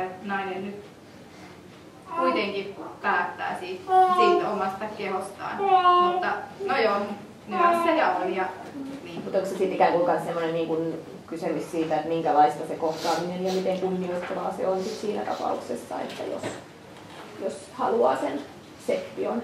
Että tavallaan, jos sä kuvasit, että se on, niin voi olla ahdistavaa ja pelottavaa ja että kokeeko sitten niin naiset ikään kuin, että heillä on niin hirveä, että heitä ei ikään kuin oteta esimerkiksi vakavasti niissä keskusteluissa tai naisen ääni, kuuluuko se naisen ääni, niin kuin myös tässä asiassa. Kyllä mun mielestä on tärkeää, että jos nainen nyt syystä tai toisesta on vakaasti sitä mieltä, että hänelle se sektio, nimenomaan hänelle se sektio olisi paras tapa synnyttää. Mun mielestä sitä pitää kuunnella silloin. Niin, ehdottomasti jo kuunnella. Mutta totta kai se on jokaisen niin kuin ammattilaisen, totta kai niissä tilanteissa, kun niin myös tuo esiin sit nämä kaikki puolet siitä, mutta joo. Kyllä, mutta edetäänkö vähän eteenpäin? Nyt tässä on tullut näitä asioita, että mitä siltä synnytykseltä kaivattaisiin. Sitten tuli myös näitä niin kuin ikään kuin vasta-argumentteja, että mitä on sanottu, että miksi pitää synnyttää esimerkiksi siellä mahdollisimman niin kuin, turvallisessa sairaalassa ja näin edelleen, niin edetäänkö siihen, että mitä tämä niin teidän mielestä konkreettisesti tarkoittaisi? Et minkälaisia muutoksia meidän tarvitsisi niin tavallaan saada aikaan, että me päästään niin kohti näitä esitettyjä tavoitteita? Monia asioita. Muun muassa tilaisuuksia tämä on. Eikä, niin kuin mä tässä sanoin, niin mun mielestä siis se ei ole mitään niin tähän synnytyksiin liittyen, vaan yleensä suomalaiseen kulttuuriin on liittynyt tällainen, että ollaan hissuksia ja mutistaan sitten siellä jossakin käytävillä. Mutta ei niin tämmöistä avointa kansalaiskeskustelua. Sitä ei niin käydä. Ja se liittyy myös, että sitä ei sitä edes halutakaan, mutta ei myöskään niin nämä kansalaiset itse, eli tästä vaan naiset, jotka tätä koskee, niin eivät ole olleet sillä lailla kovaäänisiä kuin muissa Euroopan maissa. Eikä nyt tämmöinen tilanne on, missä selvästi nyt näyttää olevan, että ainakin osa naisista ja miehilläkin, mä en tiedä onko miehillä tyyppisiä ajatuksia, niin piirissä ollaan tyytymättömiä nykytilanteeseen, niin nyt pitäisi olla niin kuin äänessä, että se kuuluisi. Varmasti kyllä on tietysti sellaisia naiset, jotka ovat erittäin tyytyväisiä nykytilanteeseen, eikä halua mitään muutoksia niinkään asiaa, vaan mitä enemmän mennään tähän nykyiseen suuntaan, sen parempi. Mutta että nyt pitäisi niin olla sitten kova-äänesti esillä. Ja sitten ihan konkreettisesti mä ajattelin, nyt kun meillä on tämä päivystysasetus, joka ei ole suinkaan niin kuin ainoa tässä, mutta se on nyt ajankohtainen. Ja minusta siis se, mitä nyt nämä muutamat aktiiviset kätilöt on sanonut aikaisemmin, että tämä kansalaisaloite eduskunnan käsittelyyn, että irrotetaan synnytykset päivystysasetuksesta, niin se olisi semmoinen, mitä pitäisi tukea. Että jos se siitä irrotetaan, niin silloin se, ehkä se ei kovin paljon niin kuin muuta, mutta se antaa vähän aikaa sille, että ruvetaan keskustelemaan näistä erilaisista seuraamuksista, erilaisista mahdollisuuksista ja ennen kaikkea, vaikka nyt päädyttäisikin siihen samaan, mitä tämä päivystysasetus nyt ajaa, niin ainakin siinä olisi mahdollisuus sitä ennen niin rakentaa toisenlaisia niin kuin avittavia systeemejä, koska sehän on aika monen tilanne, jos me niin kaikki muu on ennallaan, mutta synnytyssairaalat ajetaan alas, niin silloinhan me ollaan niin kuin selvästi huonommassa tilanteessa kuin nyt. Et me tarvitsisi välttämättä lisää aikaa, niin kuin, että sitten niin terveydenhuoltojärjestelmä pystyy jollakin tavalla sitten niin katsomaan se uudesta tilanteesta, mitä me nyt tehdään sitten, miten me järjestetään nämä asiat, minkälaisia uudenlaisia tapoja hoitaa me tehdään. Mun mielestä niin tämä olisi ihan ehdoton tämä päivystysasetuksen irrottaminen. Se asetushan on muutenkin, tämä on, jos menee nettiin, niin menkää nyt. Mun mielestä on muutenkin aivan onneton. Siinä on monia erittäin isoja ongelmia, mutta ne ei liity tähän keskusteluun. Mutta että tämän synnytysten kannalta niin olisi kyllä syytä saada se pois siitä. Ja sitten miettimään ihan oikeasti, ja vaikka perustaa joku työryhmä jonnekin korkealle ministeriöön tai mikä olisi semmoinen sopiva paikka, niin näitä voisi perustaa, että miten me meidän äitiyshuolto, miten me meidän äitiyshuolto halutaan järjestää, jotta se vastaisi nykyaikaa ja vastaisi kustannusten säästöä, koska kyllä mä sen ymmärrän hyvin, että kustannuksia pitää tehdä alas. Kaikkihan nyt sanoo, että jotain pitää tehdä. Millä tavalla kustannuksia alas? On niitä muitakin mahdollisuuksia, mitä tästä vaan leikkaus. Ja meidän verkosto on ehkä taas aiheesta vähän eri linjoilla. Että ikään kuin kuitenkin, tai meidän näkökulmasta tämä liittyy hirveän vahvasti sellaiseen niin kuin kaikkia julkisia palveluita koskettavaan linjaan, mistä koko ajan tehostetaan ja koko ajan pitäisi saada niin kuin tehokkaammin ja sitten samaan aikaan lasketaan verotusta. Mutta kustannuksiahan voidaan laskea muutenkin tehostamalla. Niin kyllä varmasti. Siis on myös niin, että kyse on siis siitä, että voidaan tehdä asioita järkevämmin, mutta kyse on myös siitä, että kokonaisuutena, jos me halutaan säilyttää jotkut niin kuin julkiset palvelut, joita ihmiset haluaa käyttää, niin eihän me niin kuin, ei voi niin kuin loputtomasti vaan niin kuin tehostaa.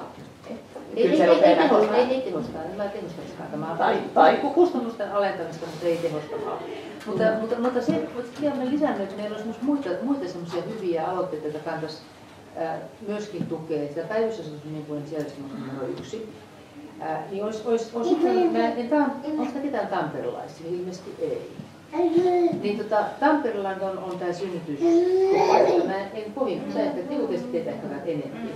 Niin tämähän on yksi meidän linja, mitä niin voisi ajatella, että jos meillä olisi aikaa, niin voisi ruveta miettimään, että näillä isoilla paikkunnilla, tämä ei niin auta pieniä paikkuntia, mutta isoilla paikkunnilla voitaisiin niin palata tämmöiseen, silloin kätilöopisto vielä oli niin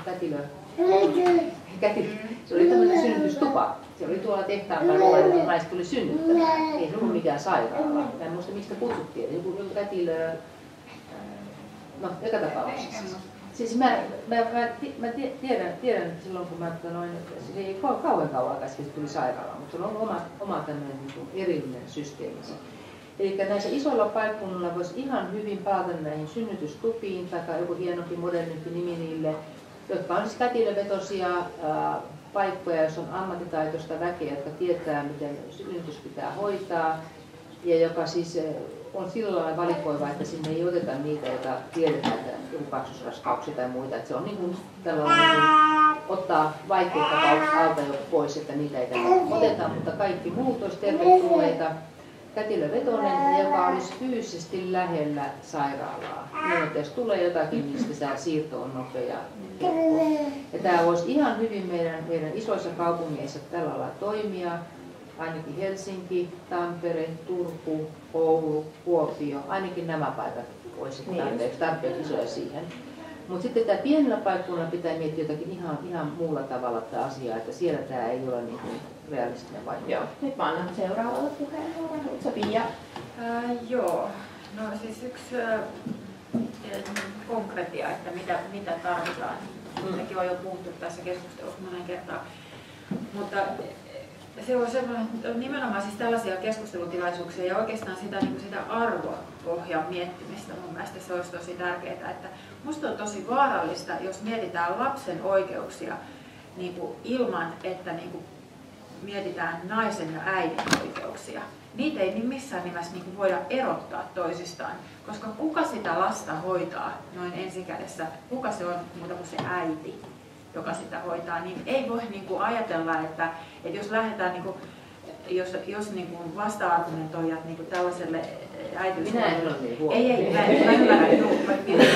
siis jos vasta-argumentoijat ihan oikeasti ajattelee niin, että lapsen oikeudet on jotain erillistä äitien oikeuksista, niin se on mun mielestä aika vaarallisille vesille lähdetään niin kuin tässä tällaisessa tilanteessa.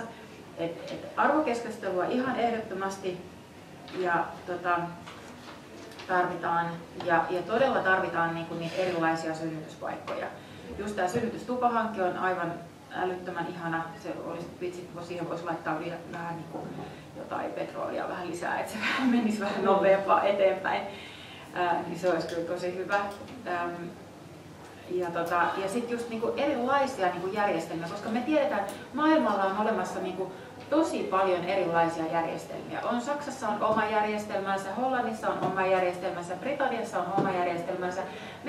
Ja siellä Uudessa-Seelannissa, mitä itse asiassa katsotaan tällä hetkellä, että se on tämmöinen äitiyshuollon niin numero 1 ihannepaikka, niin miksi hemmetissä me ei sinne mennä ja katsotaan, että okei, tämä on nyt tällä hetkellä maailman ykkönen niin kuin tässä äitiyshuoltojärjestelmässä, niin samalla tavalla kuin muut maat tulee tänne ja ottaa meidän oppimisjärjestelmästä peruskoulusta niin katsoo sitä, että no miten täällä nyt tehdään nämä asiat näin hyvin. Niin samalla tavalla me voitaisiin mennä katsoa uuteen Seelantiin, että miten noin nyt tekee tämän asian näin hyvin. Et nyt kun kerran ollaan uudistamassa näitä juttuja, niin pitäisi nyt ihan tosissaan niin kuin uudistaa, eikä vaan ja tosissaan ääntä pitää. Se on nyt ehdottomasti sellainen asia kyllä kans, että ei muuta kuin A-studioon nyt seuraava synnytyskeskustelu sitten. Se ainakin se Kätilöliiton puheenjohtaja ainakin. Joo, mutta sitten kato semmoinen velvova keskustelu myöskin, missä on semmoinen huulikauheata. erilaisia. Siis kaikenlaista keskustelua tarvitaan. Anni. Joo, niin että mitä nyt sitten pitäisi tehdä? No, itse A-studion keskustelu olisi tosi pelottavaa, koska niin mutta se on niin toisaalta me ollaan niin asemasodassa, että on aina se just tää, että lapsesi kuolee, jos teet näin. Ja, niinku, tai sitten tule tänne järjestelmään ja toimi niin kuin järjestelmä sanoo, niin sitten menee hyvin. Et se on jotenkin, sehän on se viesti, mitä sit minusta ainakin aina tuntuu, että jos mietitään just niin kuin sitä synnyttäjälähtöisyyttä, niin tämä on se viesti, joka tulee niin kuin heti naamalle.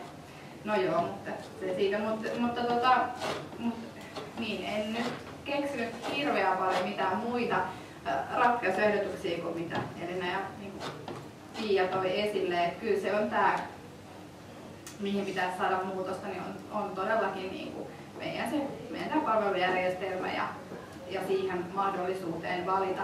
Senkin takia just ihanaa, että Elina on tuonut voimakkaasti esille sitä, että tämä päivystysasetus on kyllä hyvin väärässä paikassa, niin ihan senkin takia, että me saataisiin sellaisia pienempiä synnytysyksiköitä, jotka olisi kätilöjohtoisia, niin senkään takia päivystysasetus ei saisi tulla voimaan, koska ne tulisi varmasti olemaan alle 1000 synnytyksen yksiköitä. Et sitten toisaalta se vetäisi sen, että sitten tällaisten kätilöjohtoisten synnytysyksiköiden pitäisi aina sijaita sairaalan seinien sisäpuolella. No voisihan ne olla niin jossain eri siivessä, mutta mä oon sellaisen tutkimuksen siitä kuullut, että kuitenkin niin kuin se, että miten paljon niihin sit puututaan, niin mitä kauempana ikään kuin ollaan sairaalasta, niin sitä vähemmän niihin synnytyksiin kuitenkin aina puututaan. Et jotenkin ne sairaalan seinät huokuu jotain sellaista, no joo, mutta joku kulttuuri. Eli että saataisiin just sairaalan ulkopuolisiakin niin kuin ikään kuin tällaisia birth center-tyylisiä paikkoja. Mä uskon, että löytyisi varmasti kätilöitä, jotka haluaisi niissä sellaisissa paikoissa niin kuin ehdottomasti työskennellä. Ja sitten niin kuin toisaalta, että olisi ne niin kuin just ne täsmälliset tiedot, että mitä kohdi halutaan mennä ja mistä me halutaan pois. Että pysyttäisiin mahdollisimman kaukana, niin kuin, no esimerkiksi kyllähän niin kuin Yhdysvallat on esimerkkimaa siitä, että siellä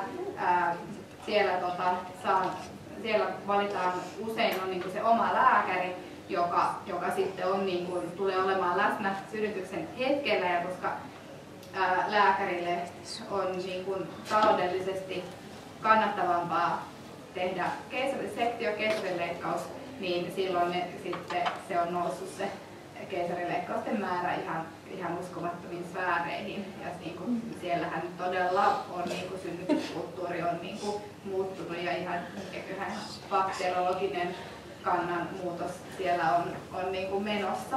Että tiedettäisiin, että mihin ei haluta ja sitten just, että mihin halutaan. Että, niin kuin, koska sitten minun näkökulmasta se, että naiset sais valita ikään kuin oma kätilön, joka seuraisi heitä.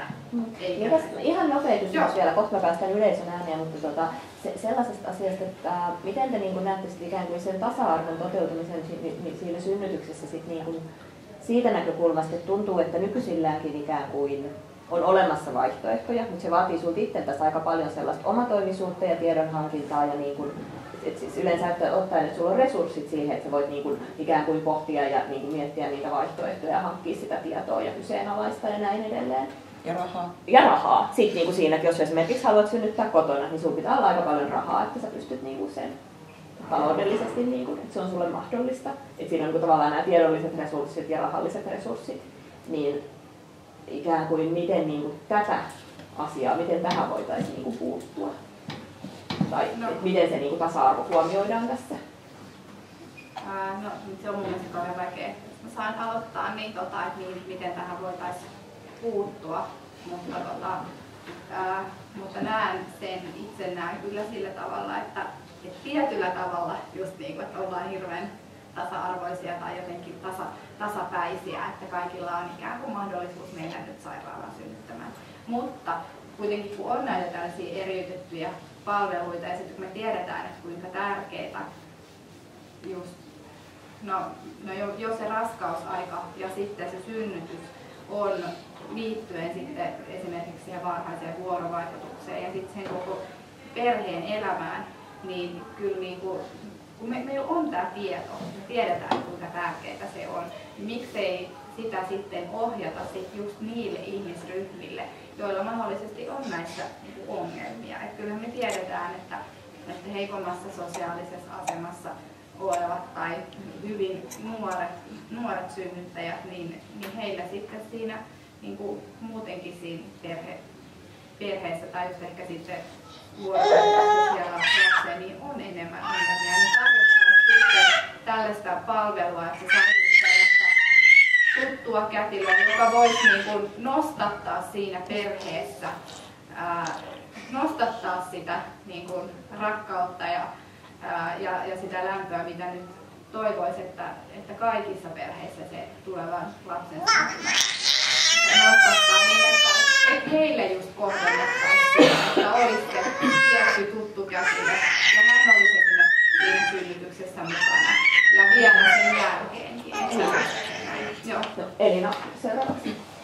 Mä ajattelin sillä lailla, että jotta tulisi niin kuin ensiksi tietoa sitä, mitä pitäisi tehdä, niin siinä mun mielestä ei tätä tasa-arvoa ajatella, vaan just tämmöistä tietäväistä ja äänekkäät ja asioita selvää ottavat naiset niin toisi näitä käytäntöjä ja asioita ja keskusteluja esiin. Että ei siinä ole että murehtia, että ollaanko nyt vain 2% naisista vai ollaanko 20% naisista. Mutta sitten kun tulee aika, että systeemi ja järjestelmä on hyväksynyt tämän, että joo, tämähän on hyvä idea, näin meidän pitää tehdä. Sitten tulee ne kysymyksiä, että miten sitä resurssit kohdistaa, kukaan itse saa sen, mitä kaikki sitä tyydyttää ja kuinka se jaetaan sitten se kätilöaika tai muu vastaava. Mutta nyt kun mä sain puheenvuoron, niin mä pikkusen syrjätään, koska ilmeisesti sä et anna mulle enää uutta puheenvuoroa. Kaikki saa vielä lopettaa. Sitten kun näitä uusia ja tulevaisuutta mietitään, niin mä ehdottomasti olisin sitä mieltä, että kun synnytyksien niin kun ympärillä käytävää niin uudistustyötä, niin siinä pitää koko ajan ajatella myöskin sitä ennen synnytys olevaa aikaa. Eli mä en halua puhua äitiysneuvoloista, koska se on osa sitä vaan, mutta siis koko sitä aikaa, koska muuten jos me vaan niin kun mietitään asioita siitä hetkestä, kun synnytys alkaa, niin silloin meillä jää kyllä hirveän paljon niin kun huomioimatta. Niin tässä on esimerkiksi varmaan yksi nyt niin synnytykseen liittyen on sitten se niin perhevalmennuksen sisältö. Että aina sekin, mutta paljon muuta. No siis totta kai muutakin, mutta ajattelen tähän ikään kuin tasa-arvonäkökulmaan liittyen, niin musta tuntuu ainakin, että itse en henkilökohtaisesti siitä niin kuin puolesta tunnista, missä niin kuin käytiin vaan silleen, että nämä ovat synnytyksen vaiheet ja tällaisia puudutteita voit saada. Niin tavallaan, että jos se on sitten se pohja, millä ehkä sitten osa porukasta lähtee synnyttämään, niin ei tavallaan ehkä voi ajatella, että ihmisillä on silloin kauheasti niin kuin mahdollisuuksia tehdä tietoisia valintoja, jos heille ei ole annettu sitä tietoa. Joo, totta. Sä oot ihan oikeassa. Se että ensinnäkin tietenkin niin kun, esimerkiksi pitäisi niin kun, näiden synnytyksessä käytettävien niin kun lääkkeiden niin kun myös haittavaikutuksista pitäisi olla enemmän tietoa ja niistä pitäisi avoimesti niin kertoa ihmisille ja luottaa siihen, että ihmiset tekee itsellensä sopivia, parhaiten sopivia päätöksiä. Että niin kuin jotenkin semmoista ihan leikkaa niin terveydenhuoltoa niin kuin muutenkin, että pitäisi niin kuin sitä spektrumia laajentaa siis siinä mielessä, että kun on ihmisen omasta terveydestä kysymys, niin ihminen tietää, että milloin mä olen terve ja milloin mä olen sairas. Ja milloin mä tarvitsen lääkettä ja minkälaista lääkettä mä mahdollisesti tarvitsen ja olisiko vaikka joku hieronta tai fysioterapia tai osteopatia tai akupunktiohoito tai vyöhyketerapiahoito mulle nyt tähän kohtaan parempi juttu kuin sitten mahdollisesti joku lääkkeellinen niin puuttuminen, siis sillä tavalla sellainen. Niin se on kyllä niin keskustelun aihe sitten niin itsessään se sinänsä, mutta ei voi tehdä tietoista päätöstä, jos ei ole tietoa. Se on aika selkeä asia kuitenkin. Niinpä. Hei, nyt mä päästän yleisön ääneen. Pahoittelut, että tässä kesti näin kauan. Sieltä eka kysymys. Hei, mä haluan kysyä, kun puuttumiset, tai niiden synnytyksen puuttumisen lisääntyminen jotenkin ohitettiin tosi nopeasti. Musta se on tosi keskeinen juttu, että jos mäkin olen tsekkaillut THL:n tilastoja, ja nyt kun meillä on tutkija paikalla, haluan kysyä nimenomaan, että jos katsoo 10 vuoden sisällä, niin niin kaikki puuttumiset on lisääntynyt, paitsi tosiaan tuo episiotomia, joka sekin on tosi korkea mun mielestä, varsinkin esimerkiksi suhteessa niin kuin ensisynnytteillä. Mä en muista mikä se on, onko se yli puolet tai joku Joo, ja siinä on tosi isoja sairaalakohtaisia eroja. Joo. Ja sitten katsoo näitä niin kuin, lääkkeellistä puuduttamista tai näitä, niin ne on kasvanut tosi paljon. Niin mä näen niin kuin 2 nousevaa käyrää. Mä haluaisin kysyä, että onko ne niin kuin suhteessa toisiinsa. Me puhuttiin vaan siitä, että onko se kiire, että aiheuttaako se lisää puuduttamisia, aiheuttaako se lisää imukuppisynnytyksiä, hätäsektioita ja näin poispäin. Mutta liittyykö nämä 2 käyrää toisiinsa lyhyesti? Siis mulle? Joo. Mä en ole varma, mitä tarkoittaa puuttumisilla.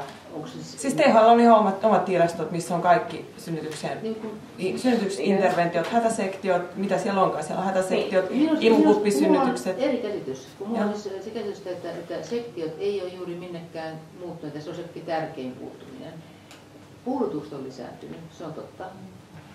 Ja imukupit jonkin verran lisääntynyt. Täällä on tilastopaikalla. Mulla on kyllä välittäin. Mulla oli, kun nämähän on just tullut lokakuussa vuoden 2013 tilastot, mutta se oli oikeasti.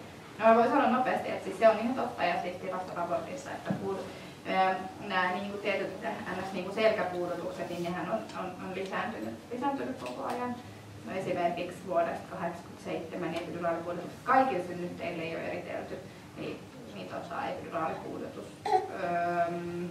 8,2% silloin ja nyt 48%, mutta siinä on niin, no toisaalta kaikki järjestisiä lääkäreitä, että ne on vaan jatkuvasti paikalla. Niin, no joo, mutta lukuina näin. Ja imukuppiulosotot on tosiaan, onhan nekin niinku lisääntynyt, mutta sitten ne on ollut niinku melkein viimeiset 10 vuotta niin aika sama luku sitten kuitenkin, mutta tosiaan keisarileikkausten lukumäärä ei ole. Mutta mikä sulla oli, että mitkä 2 käyrää? Siis nimenomaan se niin interventiot synnytykseen ja sitten lääkkeellinen kivunlievitys. Onko ne? Niin, lisääkö ne toisiaan? No lisäksi noin vaikka niin epiduraalit, imukuppisynnytyksiä. Haluatko sä edelleen vastata? Mä en tiedä, mikä sun näkemys on, mutta se minusta tutkimus on ristiriitaisia siitä, että miten noin kivunlievitys ja muu puuttumiset. Mutta sen sijaan toinen tämmöinen alkulähde, eli siis nämä käynnistykset, niin siitä on aika hyvä näyttö, että jos käynnistää, niin sitten menee sinne, kaikkea muutakin tulee sitten. Mutta tästä kivunlievityksestä mun mielestä siinä on 2 näkemystä ja ilmapiiriä. Aika vähän on semmoista luotettavaa tutkimusta, että ihan oikeasti voisi sanoa. No mistä se johtuu, että nämä käyrät on sitten noussut? Tai silleen 10 vuoden aikana? Mitkä käyrät? No mulla ei ole tilastoja tässä. Kivunlievitys on noussut. Kivunlievitys on noussut ja sitten... Mutta imukupit ei ole noussut 10 viimeisen vuoden aikana. Katsoa tilastoja, jos sulla on siellä. Sitten tää on hölmöä katsoa, kun teillä on nyt kaikki tietoa ja mä vaan Mutta miten käynnistykset? Käynnistykset on 10 vuoden sisällä, ne on lisääntynyt. Eli jotenkin 93 niin on ollut 13,9% ja nyt sitten viime vuonna on ollut 20,5%. Mutta että siis pikkuhiljaa hivuttanut koko ajan. Viimeiset 2 vuotta se on ollut noin 20%. Sitten on ollut näitä käynnistettyjä kaikista synnytyksistä. Ne on kyllä, se on ihan totta, että ne on noussut. Eli voisi ajatella, että saattaisi olla jotain yhteyttä ainakin ikään kuin sen välillä, että käynnistytään ja sitten sen jälkeen annetaan epiduraali. Mutta tämän sun ongelmassa kannalta, että tärkeimpiä tietoa on se, että se on valtava vaihtelu. Siis samantasoisissa sairaaloissa yhdessä on tämmöinen luku ja toisen tämmöinen luku. Eli tämä sairaalakohtainen vaihtelu on aika iso ja sitä on aika vaikea selittää erilaisilla naisjoukoilla tai erilaisilla naisilla. Että siinä on kyllä varmasti niin kuin sairaalan, ehkäpä johtavan ylilääkärin ja johtavan jonkun kätivä työnjohtajan niin näkemys on aika tärkeitä. Miten pystyisikö tätä asiaa, miten tätä voisi niin tutkia lisää? Onko se kyllä se jonkun verran, mutta mä en tiedä oikein tarkkaan, kuinka paljon sitä on itse katsottu, että aika vähän. Niin, no, mutta siis toinen niin kuin, näkemys siitä, että jos nyt tässä oli että lisääkö lisääntynyt niin kuin näiden puudutusten tai siis selkäpuudutusten käyttö, niin esimerkiksi näitä muita puuttumisia, niin no joo, siis niin kuin Elina, että se olisi kauhean ihanaa, jos siitä olisi joku tutkimustieto.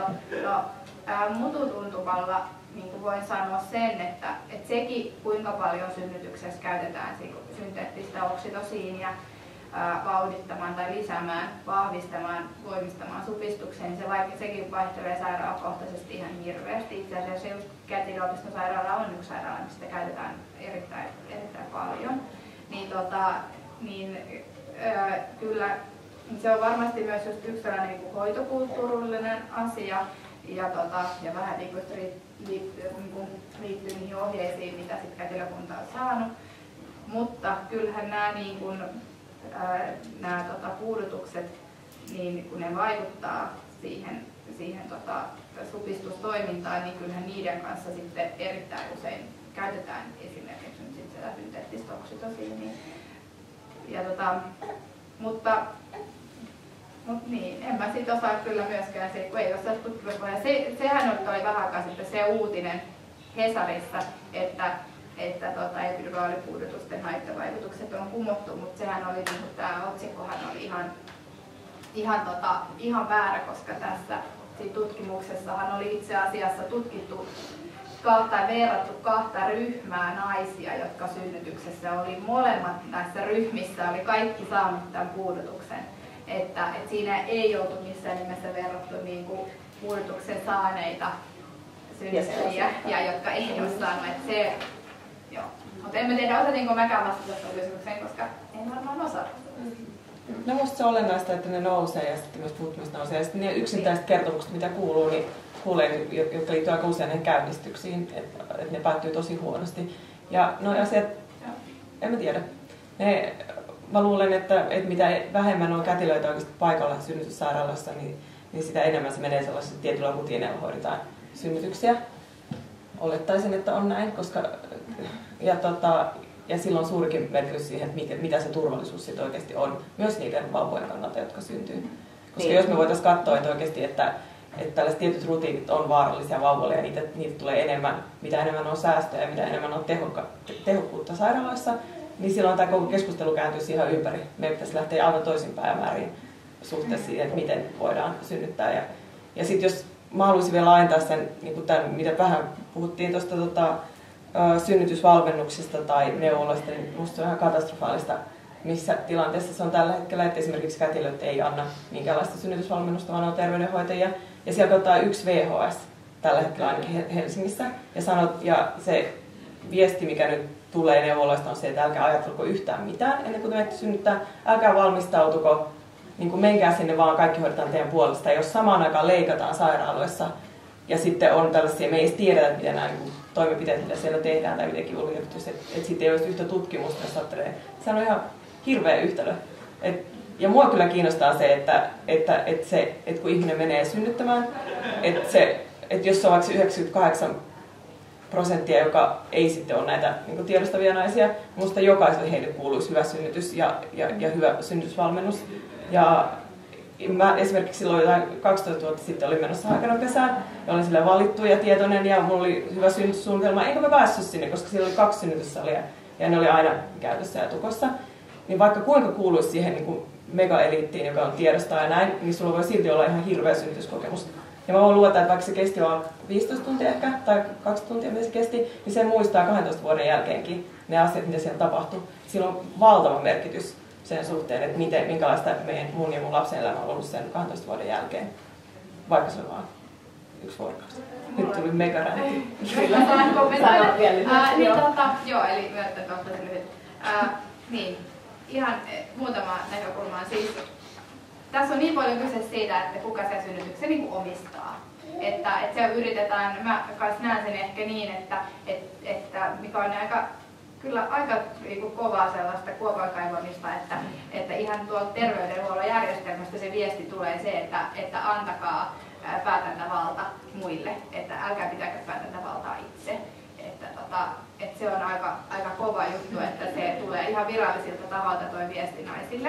Ja minusta valitettavaa myöskin, koska minä itse koen, että kätilönä minä olen siellä sitä naista varten ja hän synnyttää ja hän todella saa päättää, mitä hän haluaa. Mutta se on toki tässä nykyjärjestelmässä hirveän vaikea tilanne, koska se synnytyksen hetkellä sitten on vaikea päättää, jos ei etukäteen tiedä mitään.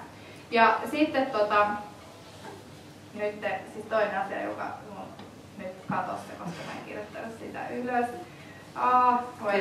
Jos on muita kysymyksiä, ja voit palata vielä loppupuheenvuorossa tähän, eli onko muita kysymyksiä, kommentteja? Jotain? Joo. Minua ehkä kiinnostaa se, että kun mä oon itse asunut myös Englannissa ja siellä mä tiedän, että on keskusteltu näistä säästötoimenpiteistä siinä mielessä, että esimerkiksi tämä heidän niin terveydenhuollon järjestelmänsä NHS, niin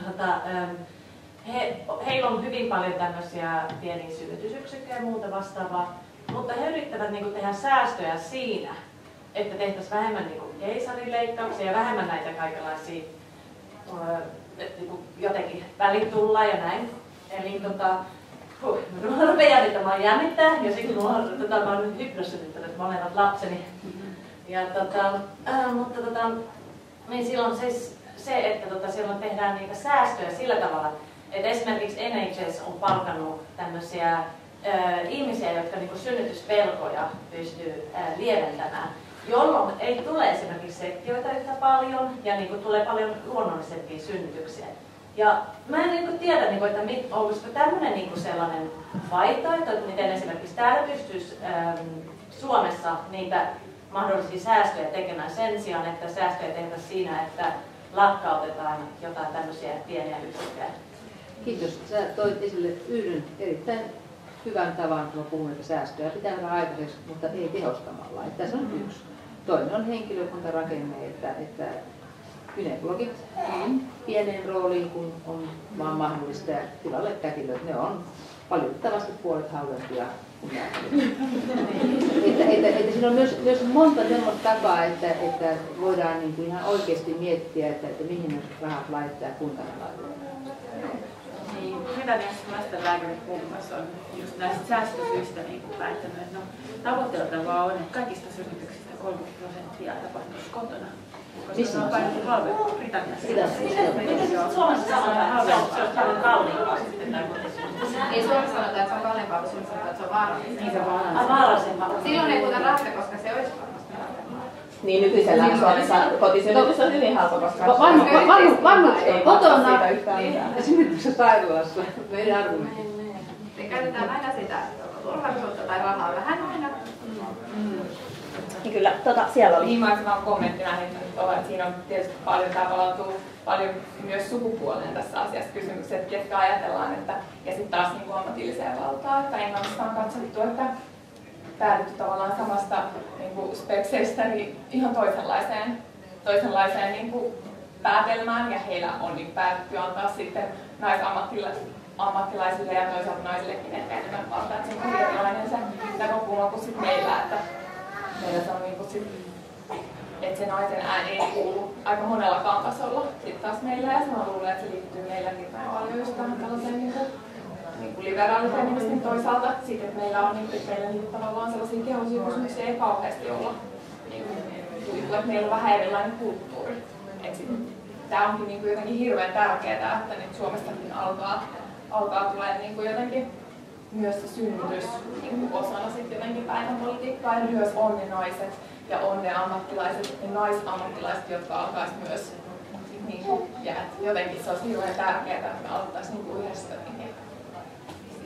löytää sitä ääntä siihen, että tämä on niin tärkeä juttu. Kyllä.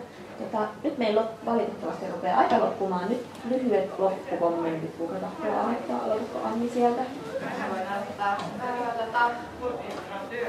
Mun mielestä on just erittäin tervettä, että meillä on tällaisia keskusteluja. Itse käyn tällaisia keskusteluja aika hyvin paljonkin, koska eräällä tavalla harrastan tällaista kätilöaktivismia. Mutta mä näen tässä tilanteessa just sen, että me tarvitaan todella paljon sitä synnytyskapinaa myös sit just niiltä henkilöiltä, ketä tämä koko juttu ihan oikeasti eniten koskettaa, eli niin kuin naiset ja synnyttäjät ja perheet, et mä en ole niin yksisilmäinen, että se on vain naiset, vaan siis se jalkautuu sinne perheisiin. Ja jos sitten mennään sitten talousasioihin, niin kätilöt on niin kuin ihan ehdottomasti, meillä on tosi hyvä koulutus ja niin kun me voitaisiin vielä enemmänkin nostaa sitä, että kätilöt on todellakin niin kun, sen normaali synnytyksen asiantuntijoita, ja koska palkkaus on se mikä on, niin se on niin aika halpaa. Että mä oon ihan tai sitä mieltä, että en ymmärrä, miksei sitä potentiaalia nähdä, että ainakin niin 75% varmasti niin vielä enemmänkin synnytyksistä sujuu todella hyvin ilman mitään lääketieteellistä puuttumista. Ja se olisi niin mun mielestä se kompetenssi, mikä pitäisi nähdä, että ne pystyttäisiin hoitamaan erittäin edullisesti ja sitten myös saataisiin niin niille naisille ja perheille synnytys. Mä ehkä usuttaisin nyt kaikkia naisia ja perheitä just miettimään sitä, että kuka sen synnytyksen omistaa ja äänestämään omilla jaloillaan. Se oli hyvin. Elina vielä. Mulla on 3 asiaa, ei ole nopeasti. Mielestäni tämä ensimmäinen se, että tämä keskustelu, että mistä me keskustellaan, niin tämä lapsen ja äidin etujen vastakkainasettelu on sellainen, että lähtee niin avaamaan niitä se, joita eipäs juupas, vaan että ihan oikeasti lähtee puhumaan niitä, joita esimerkiksi, että siinä on se, kuka sitä lasta sitten hoitaa sitten, että miten sen, kenen etu nyt loppujen lopuksi lapsen etu on edespäin. Se on semmoinen, mitä pitäisi ehkä ruveta ihan oikein kunnolla pohtimaan ja sitten myös siinä keskustelussa käydään julkisuudessa niin tuomaan esille sitä, että se on aika kova syytös, että nämä itsekkäät naiset, jotka vaan ajattelee, että mitä ne ajatteleekaan ja sitten ne lapset kärsii siitä ja mä kuulen sitä. Se on tosi kova syytös. Sitten tämä toinen asia, niin nyt kun meillä on näitä konkreettisia asioita tällä hetkellä menossa, eli siis tämä päivystysasetus, meillä on tämä synnytyslupa-juttu, niin näitä kyllä pitäisi nyt, kun on kerran tilanne, mahdollisuus, niin ihan oikeasti ruveta niin kuin avittamaan ja pitämään niistä kovaa ääntä, niin ettei niitä voida haudata vaan risukseen kaiken muun alle sitten. Ja sitten 3. asia, niin tämä kätilökysymys pitäisi nyt, että aika on myös tällä hetkellä kypsä siihen, niin sitä oli sanomaan, että koko, ei pelkästään synnytykset, vaan myös raskaudet ja se raskauden jälkeinen aika, siis lyhyt aika, ei koko loppuelämää, mutta se lyhyt aika, niin ne kätilöiden haltuun. Ja tämä esimerkiksi Suomessa tällä hetkellä tarkoittaisi sitä, että meillä olisi kätilöt äitiysneuvoloissa se varsinainen ammattikunta, että tietysti voi kuvitellakin hyvin pieniä paikkakuntia, mistä ei ole realistista, mutta pääsääntöisesti olisi kätilöt, olisi se ammattikunta, jonka varaa äitiysneuvolat rakentuu. Ja sitten myöskin se, että nyt synnytyksenhän kätilöt on edelleenkin se tärkein ammattikunta Suomessa, luojan kiitos. Mutta että me sen rinnalle otettaisiin näitä kätilöjohtoisia, kätilövetoisia synnytystukia. Okay. Kiitos keskustelijoille. Oli hyvä keskustelu. Mä sanon vielä tähän loppuun ikään kuin tämän verkoston puolesta. Että semmoinen asia, mitä me ollaan puhuttu ja mitä me kaivataan, me ollaan feministinen verkosto, jolla on ihmetelty sitä, että missä on niin feminististen ja naisjärjestöjen kannanotot tähän asiaan, koska tämä niin voisi olla mitään enemmän niin feminismin kysymystä kuin synnyttäminen. Täällä on keskusteltu siitä, että näistä säästöistä ja miten niitä voidaan saada ja pitääkö niitä tavoitella. Meidän niin lähtökohta, tietenkin se lähtökohdan pitäisi kuitenkin olla se, että sitä uudistuksia ei tehdä niistä säästöistä käsin. Se ei ole se syy tehdä niitä uudistuksia, vaan että tehdään uudistuksia, jotka voi tuottaa säästöjä, ja jossain kohtaa voi tuottaa niin kuin lisää menoeriä. Et kyse on siitä, miten tässä yhteiskunnassa jaetaan niitä varoja. Jaetaanko niitä meidän yhteisiin julkisiin palveluihin vai jaetaanko niitä vaikka veronalennuksena niin kuin rikkaille ihmisille. Että tavallaan nämä on niin myös niitä arvokkaita kysymyksiä, ja tämä liittyy tämä asia kaikkiin niin kuin julkisiin palveluihin. Tämä ei ole vain kyse synnyttämisestä, vaan niin kuin tosi monesta muustakin jutusta. Ja niin, lopuksi Synnytyskapina haluaa haastaa kaikki feministit keskustelemaan ja toimimaan paremman syntymän puolesta leikkauspolitiikkaa vastaan. Kiitos.